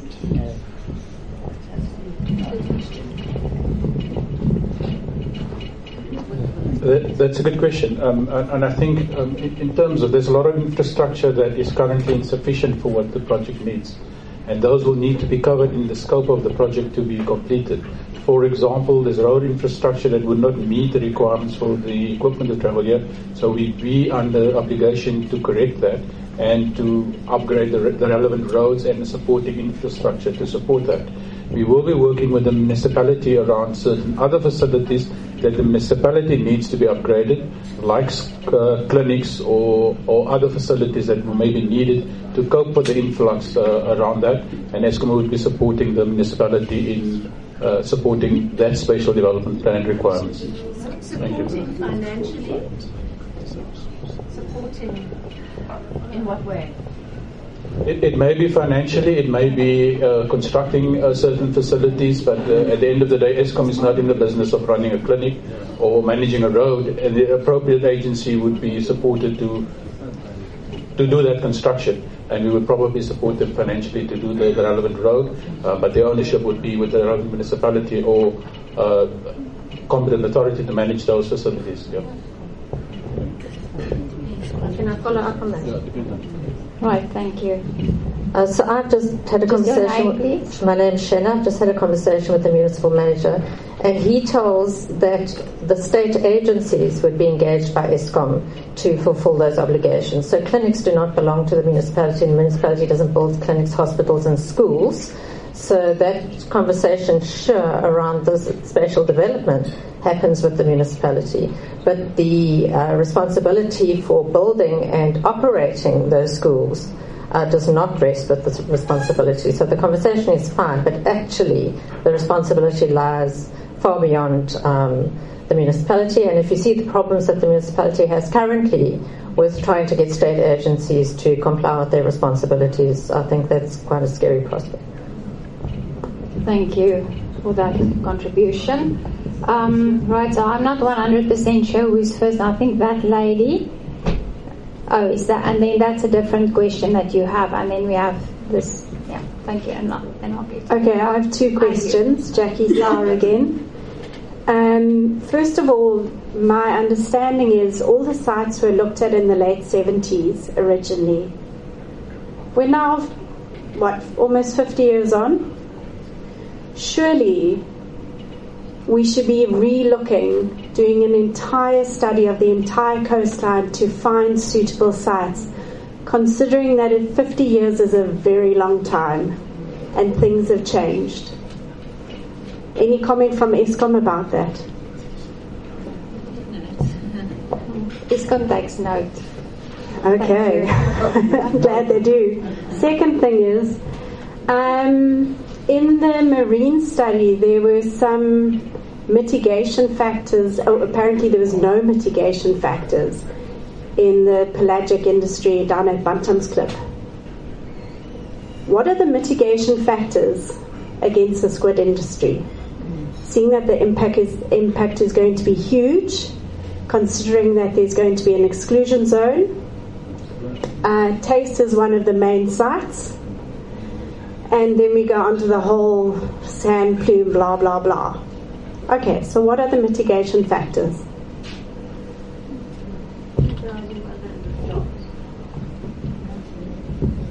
Okay, in terms of the marine and oceanography from that perspective, I think, again, it comes back to... Can you speak up, please? Sorry, is it on?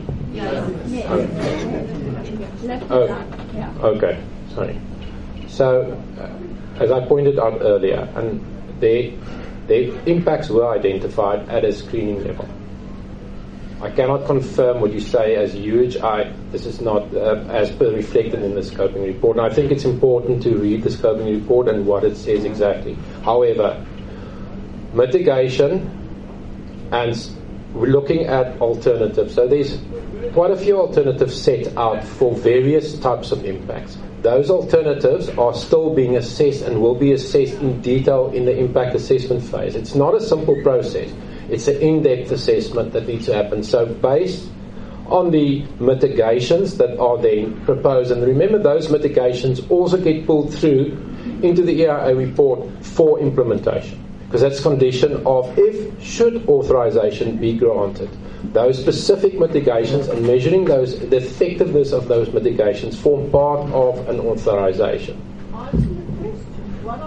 What are the mitigation factors? They have not. That's the next phase. That is the EIA phase.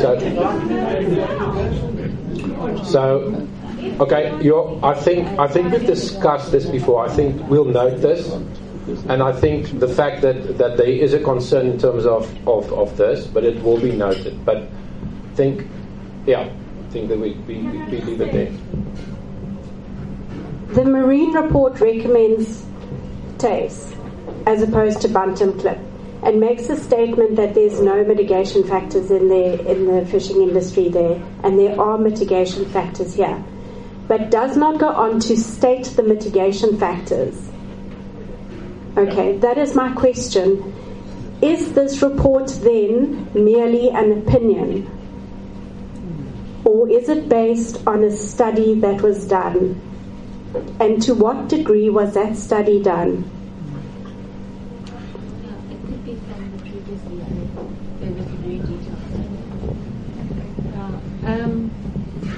So there was a very detailed study done in the previous EIA. It involved a lot of specialists. It involved Christie, what's his name? Yeah. He was involved in the meetings that we had in Cape Town with the Department of Fisheries, and we had several scientists in the Department of Fisheries as well as our scientists that were part of the previous EIA, looking at it, determining what the impact would be, and there were mitigation measures in there, so perhaps the specialists got it from there, but I can't confirm. But there has been a detailed study on that previously, but obviously WSP and their specialists are going to have to look at it in the EIA phase again and make sure that it's detailed, especially detailed. One of the scientists involved in the previous study is asking these questions. That's why I'm asking. Thank you. We note that. Thank you. So, ladies, the two ladies there, I'm going to ask you for your patience because this man has been waiting for a while. Warren, I think you've had your hand up. We're moving to you. Thank you. I note that the scoping exercise is a simple exercise, but I'm again going to ask a very simple question.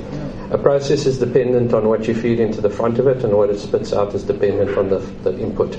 The completeness is clearly spelled out, there are criteria, but the decision was made that the completeness of the scoping reports, as they are now, is sufficient to inform a decision. Can you provide us with input onto how that decision was made? And again, I will ask the same question. You are calling it simple, but you're integrating 24 factors. It's not a simple integration, that. So I will again ask, this is not a voting system. We've got a heritage problem, we've got that. It's a holistic problem. Because this is an environmental impact, not a readiness impact. Right? So how was that taken into account? Because in your document, you show the numbers. What was that process? And how was it integrated? Because if it's not been integrated and it's a simple voting process, because it's a simple scoping exercise, we don't have to go into detail. But you're making a decision to exclude a detailed study on another site. So again, I understand your processes, I understand your criterion, and in each of those reports there's a confidence level expressed by the specialists. How was that determined? What is the gap? For example, in the heritage report, there's a probability of finding fossils. How was that determined? Was it fossils and other things, right? And he rated it as low. Did he use ground penetrating radar to check? Just a question. Or is that his opinion?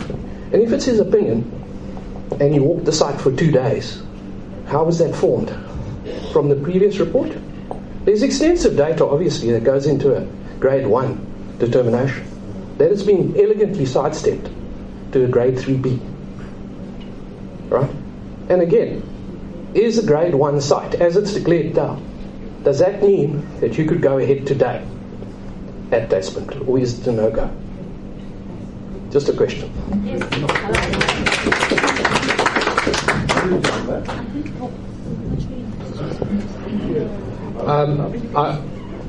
It's a good question, and I think at the end of the day, no, absolutely. I think we're dealing with science, correct, and we all need to recognise that there are specialists in science, and specialists at the end of the day. That's why they're called specialists. They assess, and they get to a point of then reflecting their knowledge, and then make recommendations. I think at the end of the day, no decisions, all recommendations. Ultimately, we don't make decisions, we make recommendations. And we make recommendations based on specialist recommendations. So, how a specialist's minds work, you know. So once but again, I respect fallibility and heuristics. Yeah. The data, please. And qualitative and quantitative. You are now telling me it's somebody's opinion. If it's their opinion, could it be clearly stated in the specialist report that this is the opinion of me as the specialist, and this is my confidence level in my opinion, and this is my confidence that something has been overlooked. A specialist at the end of the day, 100%, and they also, every specialist have to at the end of the day state a statement of independence, and they must also declare their finding conclusion, and a level of certainty must be provided as well. A confidence level must be provided. So it is in the report, and it is very important. Correct. Is it a P50, a P95, or is it a P10? Just as a question. Well, the thing is, I think... Because you're a project man, what is it?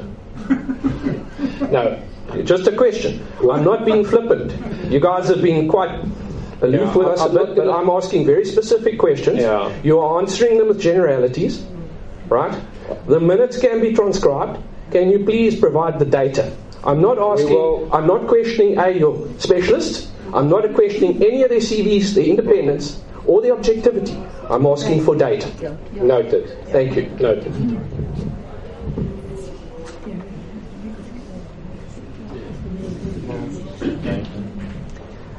This is really aimed at Eskom, my confusion. Danafontein at Coburg was the preferred site over Tastepoint. But now we hear you want to come and build here. Why aren't you just going ahead at Danafontein with the first phase? Everything's in place, the roads are there, the grid is there, everything.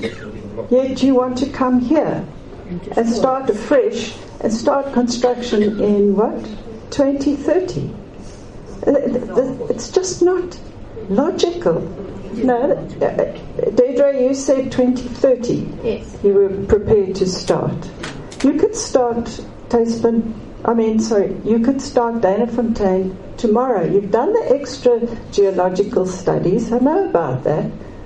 So what is this? Are you going to tell me it's because we're in the middle between Coburg and somewhere else, and it's in the middle? I mean, if it's so urgent that we're going to have power outages again, surely Eskom should be up and going at Danafontein.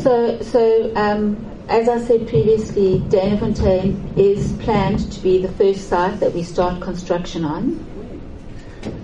2030 for Danafontein. We will be building on both sites if we get all the approvals that we require. The other so just slowly. Remember, we need the nuclear installation siting license for both sites. We are in the process of obtaining those for both sites.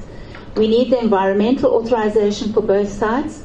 The environmental authorization for Danafontein has been challenged in court, so we have got at least a 15-month process to go through to have that heard in court.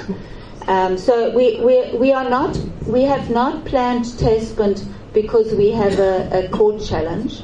The intent is still to start with Danafontein, and Taspint is the second site that we have two sites that we construct on at the same time. I don't know if Sadiqa wants to add something because he was very keen to stand up. No, you answered. Okay. So it's not that we're saying Dana Fontaine's to the side. Our intent is definitely to go ahead with Dana Fontaine as the first site. In fact, we will be making application to do early site works on Dana Fontaine in the near future. So we definitely intend to start with Dana Fontaine. Thank you. That lady, can I just get an indication? So that's the last hand that I had in my mind. So this gentleman, that gentleman, this lady. Is there, and you are actually next. So it's right. I think I've got it. Thank you.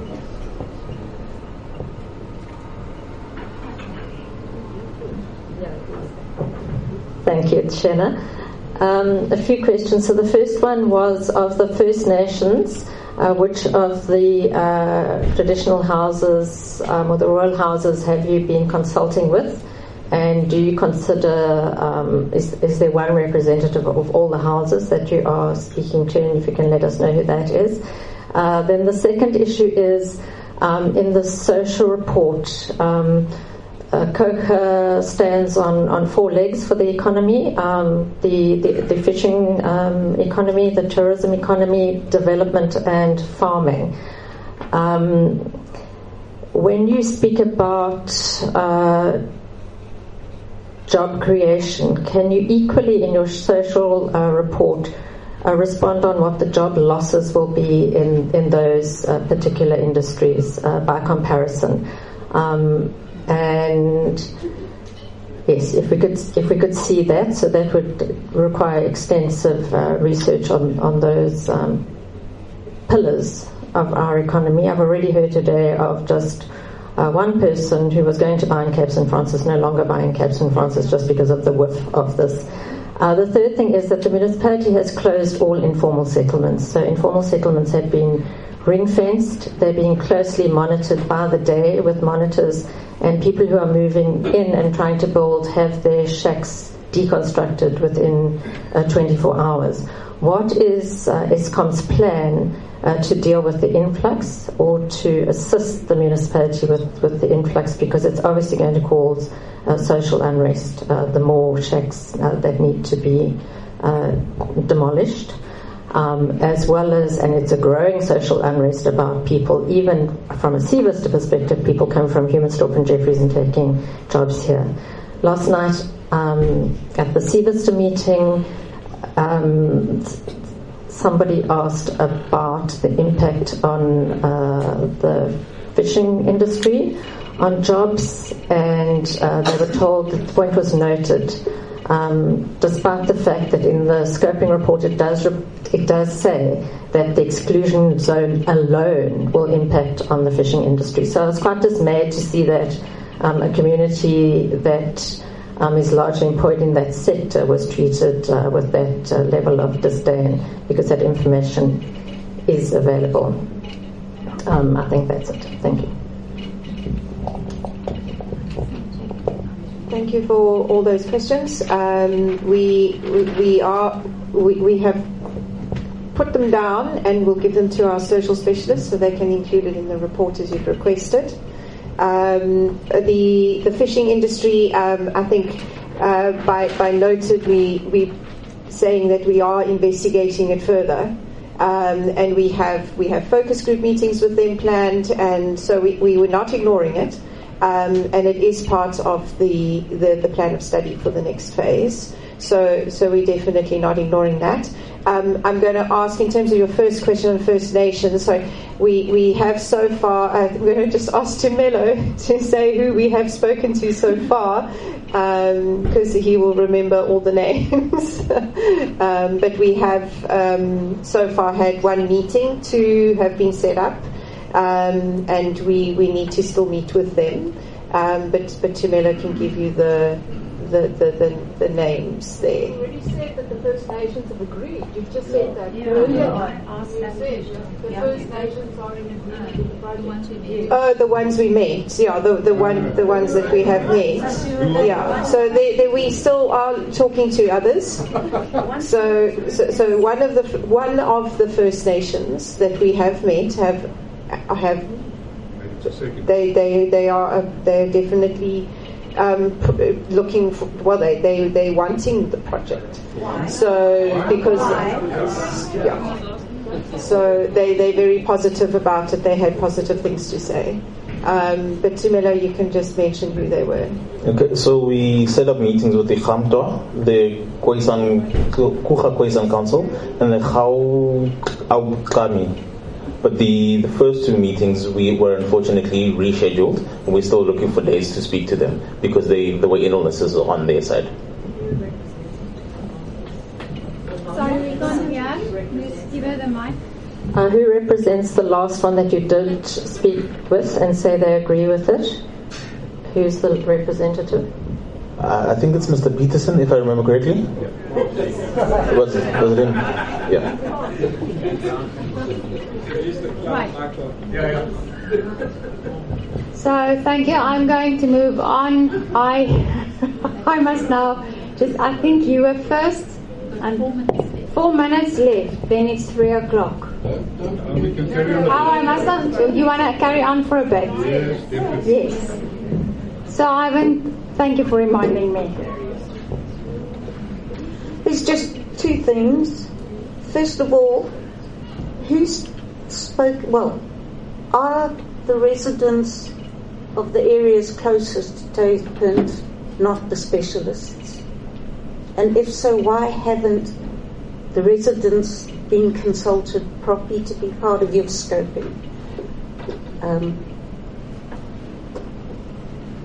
Research, because I'm not aware of anyone here. Focus groups with residents have not been done. Yeah, I mean, really, we should be part of the scoping project, surely. As a stakeholder. Yeah. And then the other thing is, I assume everyone's heard about the Cradle of Mankind.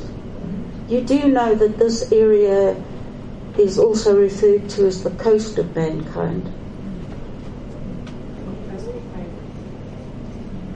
So, you know, really, they get a special thing to have go down to the lake, and we just get me blitzen.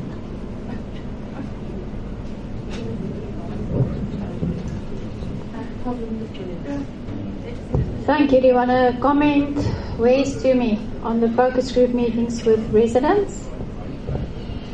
Well, I think we're here speaking to you now.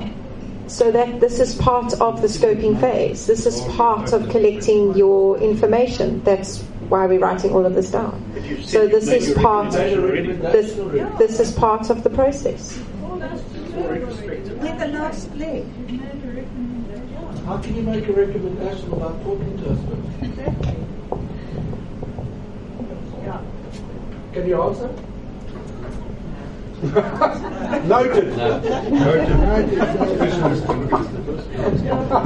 It is the way the process works. Oh, no. Pay me and then I'll play lotto. Can I just interrupt because I've had my hand up for a long time.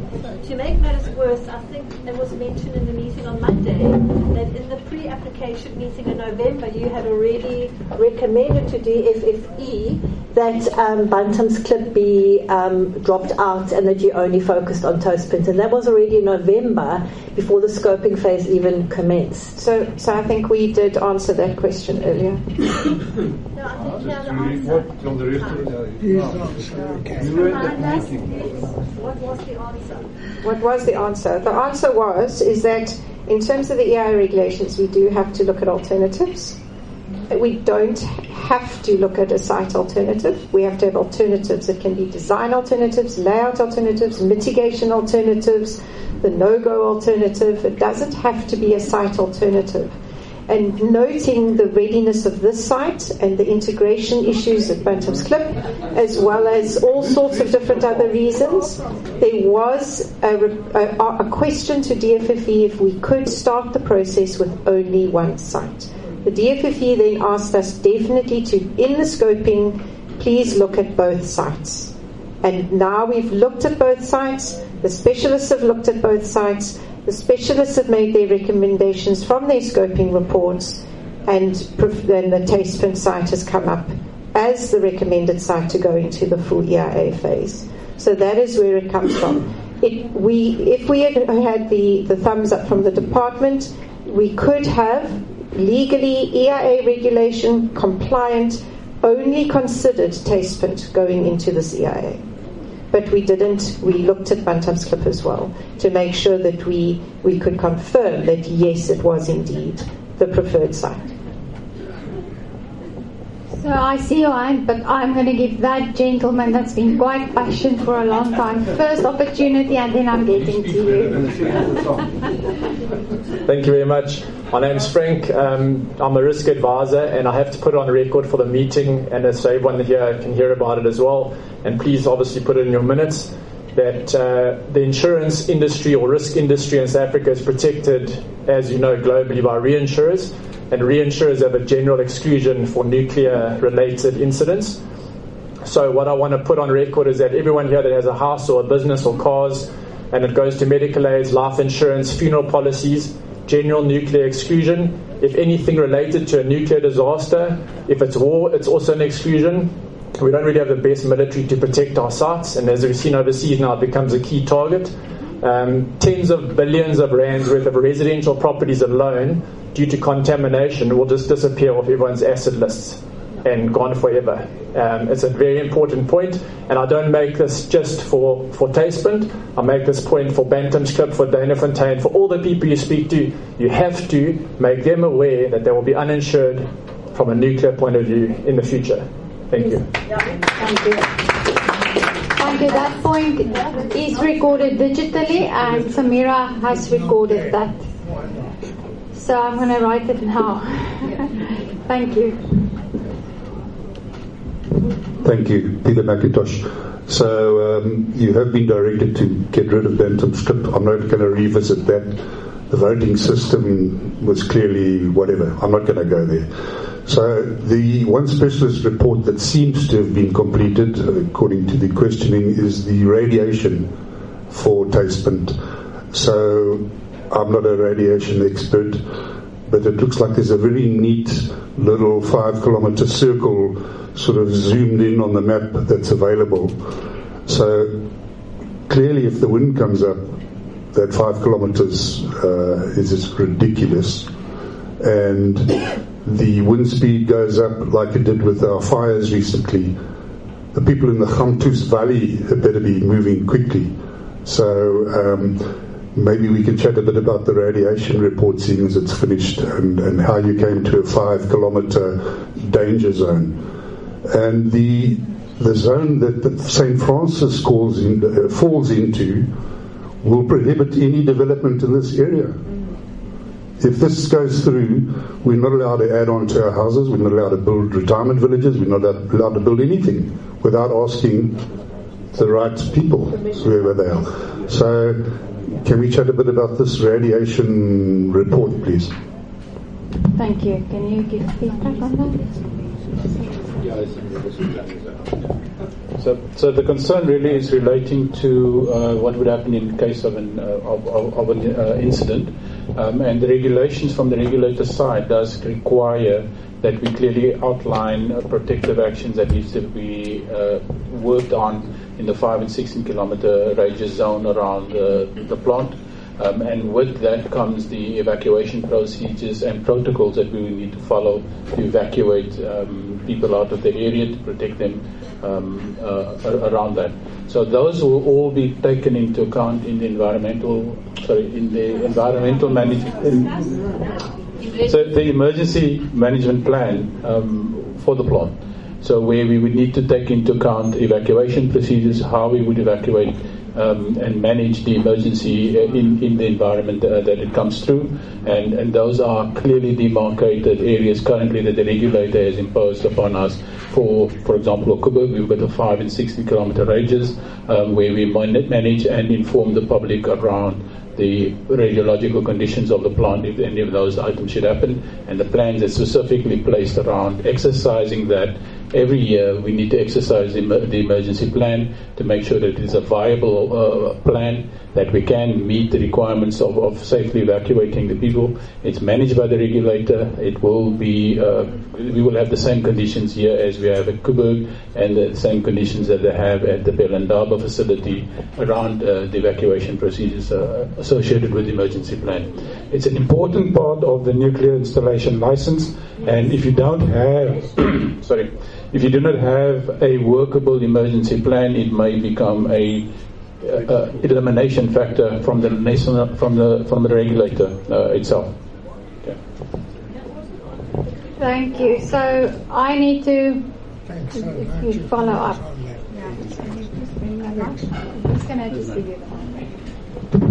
Thank you. My name is Chris Barrett. You have half answered the question on the insurance. You haven't answered it fully. It is a fact, as far as I am aware, and I was involved in it, that even Eskom's policies exclude nuclear. Is that correct or not? Sure. So I'm not sure if Eskom's policy excludes nuclear. I'm not sure. Insurance. Sure. Okay. Nuclear insurance is managed. We do have nuclear insurance for the facility. We also, and it is funded by a pool of nuclear insurance. Like any other nuclear facility, it is not covered by a normal insurance house. There's a specific insurance group of companies that does do nuclear insurance that Eskom pays through. So we do have nuclear insurance for the facility. We also have a nuclear liability requirement that is managed by the nuclear regulator for the event of an emergency, and that would be the means of accessing the repatriation that would be required in case of a nuclear incident, and those are governed by the regulations set out by the nuclear regulator around what our provisions are that we should put aside for a nuclear emergency or a nuclear event. Repatriation remains. So I may have used the wrong word, but it's really for compensating individuals or in case of a nuclear emergency. Thank you. So I'm going to take the last three hands. I know the two ladies there at the back had their hands up, and you had your. You also. Did I miss you? Just raise your hand. Okay, thank you. And do you have a question? Thank you. Last night in Sieverster, you said, I think, Madam Facilitator, you said that Ward 1 had agreed with the tastament build. Is there a process by which you came to that decision? Is it a requirement of the process? And will you be doing the same with Ward 12? And to come to that decision that Ward 1 has agreed with it, you haven't yet been to Oyster Bay, and they are part of Ward 1, as is a small pocket, an informal settlement known as Lower Golf Course in Humansdorp. So were those people also part of the decision, and at what part of the process, and how was that decided? Thank you for the question. So it wasn't really a decision. It was a comment that I have been informed that was not translated, and I mentioned it last night. So I just repeated that comment that came through, and people asked me to put that on record.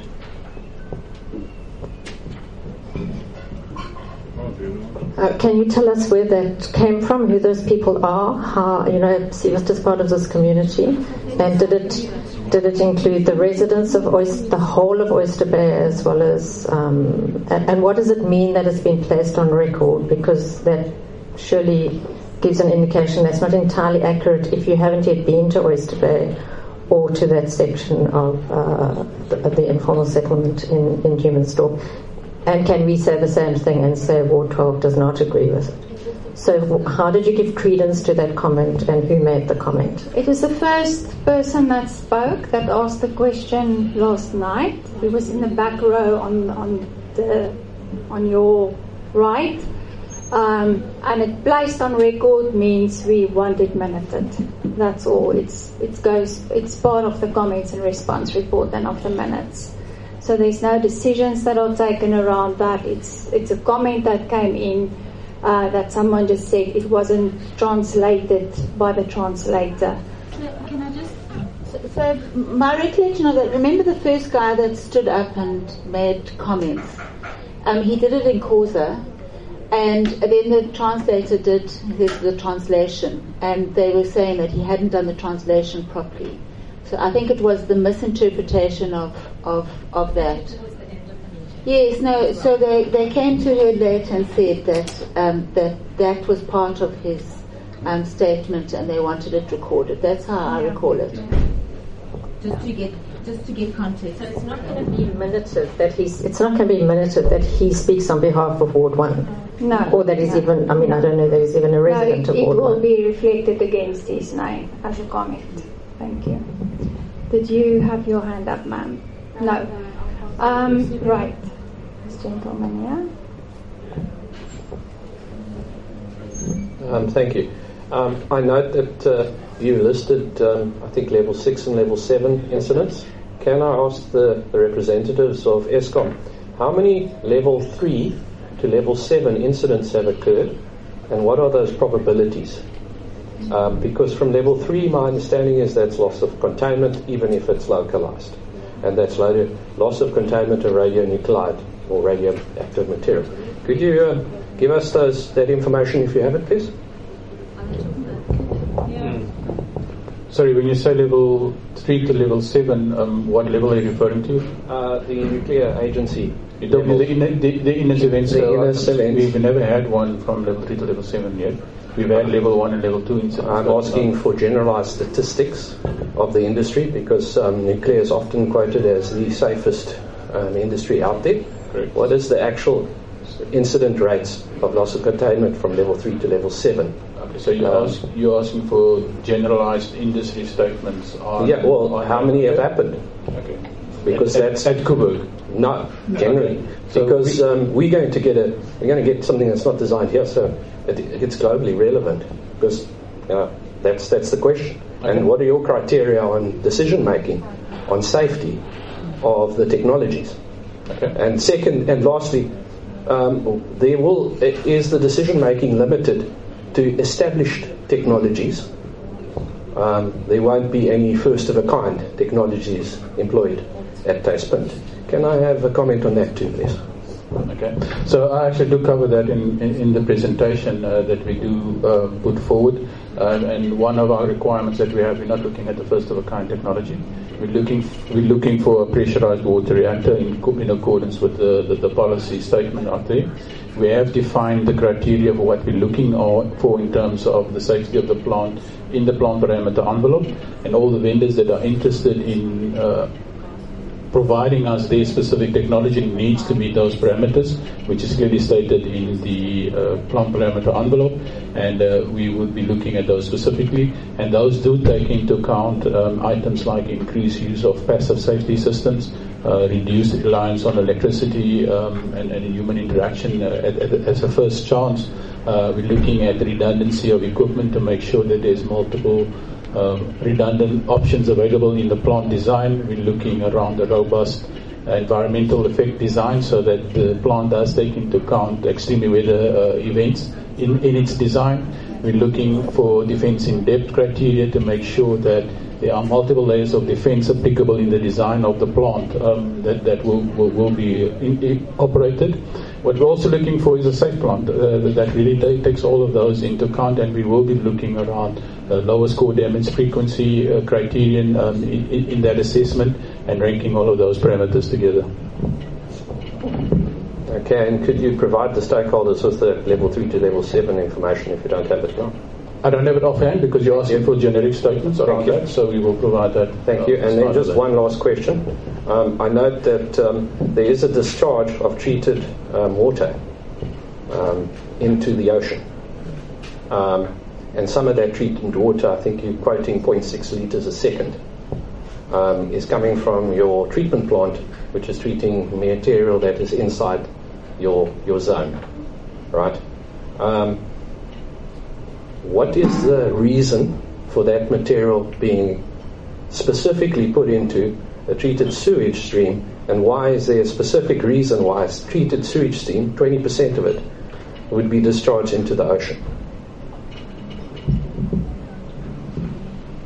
Now, I'm not sure what you're referring to by water being going through a treated sewage stream. And I'm not sure if you're confusing, because we are getting reports from the local Melkbos sewage facility of activity coming through, and that's really attributed to a lot of use of radioactive sources in terms of medical dentistry or other treatment options that is happening in the local community, which is not related to the plant. We do deal with those quite often because sewage is treated. It's part of our environmental management plan to measure activity in and around the site. We have what is known as allowable discharge quantities, which is regulated by the nuclear regulator on what we are allowed to discharge into the environment and what we are not allowed, and how those need to be treated in the specific treatment facilities around that. In terms of going through the sewage, there is no such diversion of activity going through that, to my knowledge. So is it being discharged into the ocean separately then? I'm not sure what you mean by separately. I'll speak to you afterwards. Please provide information. Is all your sewage going to be given to the local sewage treatment facilities, or is it going to be, where is it going to be discharged? We do have a sewage facility on site that manages our sewage. And your treated sewage, where will it be discharged? It goes to the Melkbos facility, and I'll give you that detail. Yeah. Okay, thank you.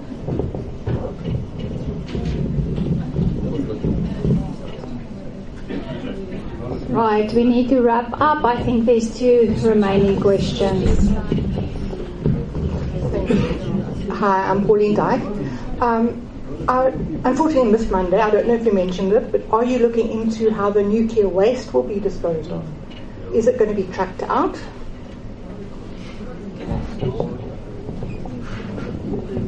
Yes, it will. It will be trucked. It will be trucked similarly to the way we're currently managing the waste at Coburg.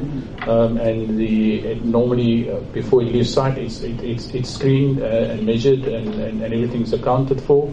It goes in licensed canisters that is shipped out, or not licensed, but the canisters are approved by the regulator. It has to go through certain test criteria like drop tests to make sure they don't burst open if anything should happen, and they are then transported by road on trucks that's specifically shielded to make sure that it is appropriate, and it's done under police protection at this moment, or police escort to the facility.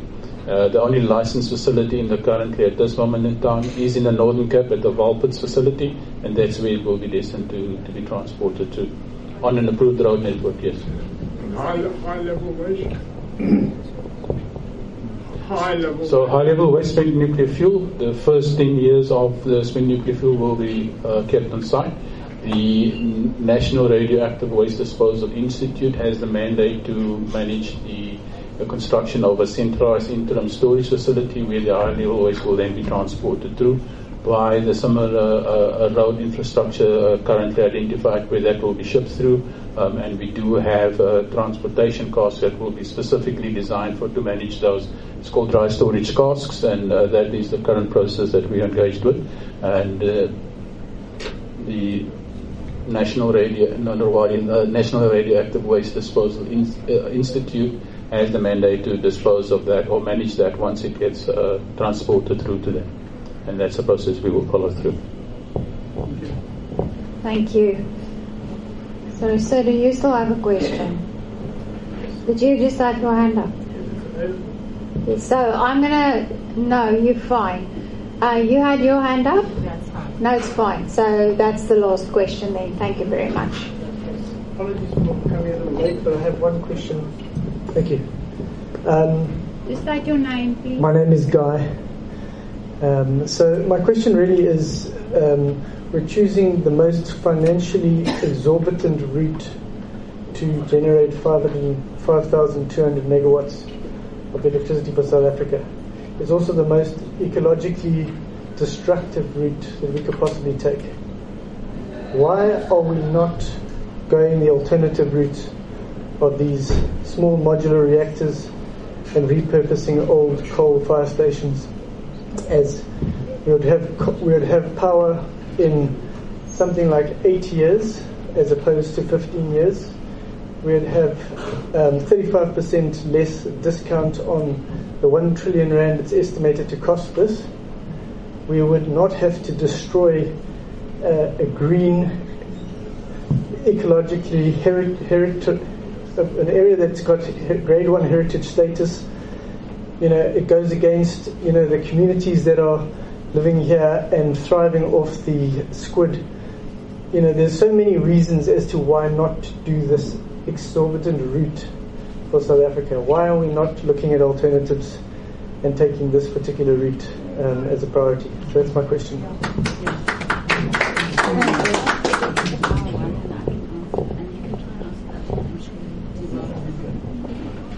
So part of our energy mix is really we are considering the use of small modular reactors on our plants, specifically around repurposing the retiring coal plants, because after the facility is already there from a brownfields perspective. So that's part of our mix.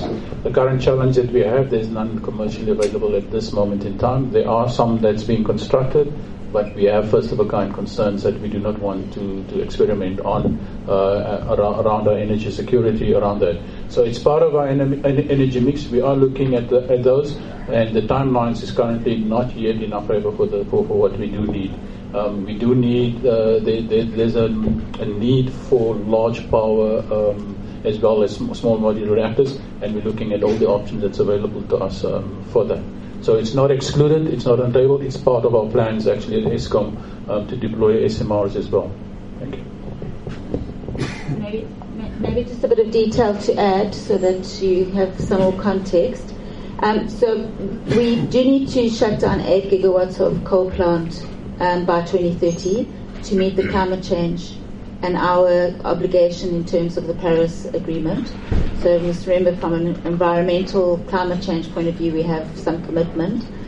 We are currently looking at what if we don't have sufficient power. So when you look at the integrated resource plan and how they plan how much renewables is going to come online, traditionally only 50% of what was planned has come online. And Eskom has had to then carry the burden of supplying and making sure security of supply is met. So if we take into account that only 50% of what's currently planned is going to be delivered, we will have to extend the life of those plants that are really coming to the end of their life and are going to kind of limp along. So not ideal, but that is in the plans. And then we are doing a strategic environmental assessment at the coal plants on deploying SMRs. So the SMRs are, like Sadiqa said, are a little bit in the future, but we are looking at and doing a strategic environmental assessment, which was initiated a couple of months ago, to see if we could deploy SMRs at the existing coal plants. So we really are looking at all the different options. Project of this scale likely not going to produce power before 2040. So I think any of these small modular reactors you can get with just 2 sites that are converted in less time, and they will produce as much, if not more, power than this massive nuclear power station that's been proposed here. So this is just the logic to me. It doesn't make any sense to go and destroy what we have in our backyard here when we have already developed sites that are going offline, as you say, because of our commitment to step away from coal and things like that. We have the infrastructure. This should be the direction. We should not be exploiting what we have here already and destroying what we have here in terms of the nature, the heritage, the economic jobs that are created from the fishing industry here. All of that is being thrown away, and the 1 trillion rand that it's going to cost to produce this. It makes no sense, absolutely no sense for South Africa to put ourselves in that financial burden. It's something for our grandchildren to still pay off. So no, it's a good. I mean, it's covered in lots of policy documents and discussions, and I don't think that we're putting all our eggs in one basket. The SMR are being looked at for the future, but they're not right now licensable. Am I correct? So they are in development, and nuclear plant takes a while to get developed. They're being demonstrated. I think there's one or two that are commercial currently, but we're not quite there yet to roll out SMRs.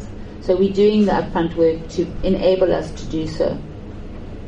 So we're definitely not ignoring your comments are very well made, and we're not ignoring it. We are looking at all different options in Eskom and also as a country. But your comments are very well made. Thank you very much. So this is a wrap. We need to close the meeting. Just a reminder that we still have public meetings tonight at Oyster Bay from 6 o'clock to 8 o'clock, and tomorrow in Jeffreys Bay from 6 o'clock to 8 o'clock. And next week we have 2 virtual meetings on the 28th and 29th of April. The information is available on the website. This is not the final opportunity to comment. You are welcome to submit written comments. The closure of the comment date for the scoping phase has been extended to the 25th of May. So please submit your comments on scoping, on the draft scoping report by the 25th of May, and we will also keep you informed of future opportunities to participate in meetings. Thank you very much. On the extension, who decided on the extension, and on what base are you just adding 20 days?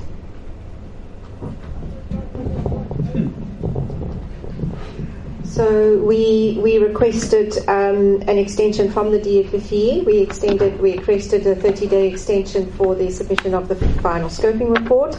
20 days of those we've given to the public, which means the total of 50 days for public review for scoping.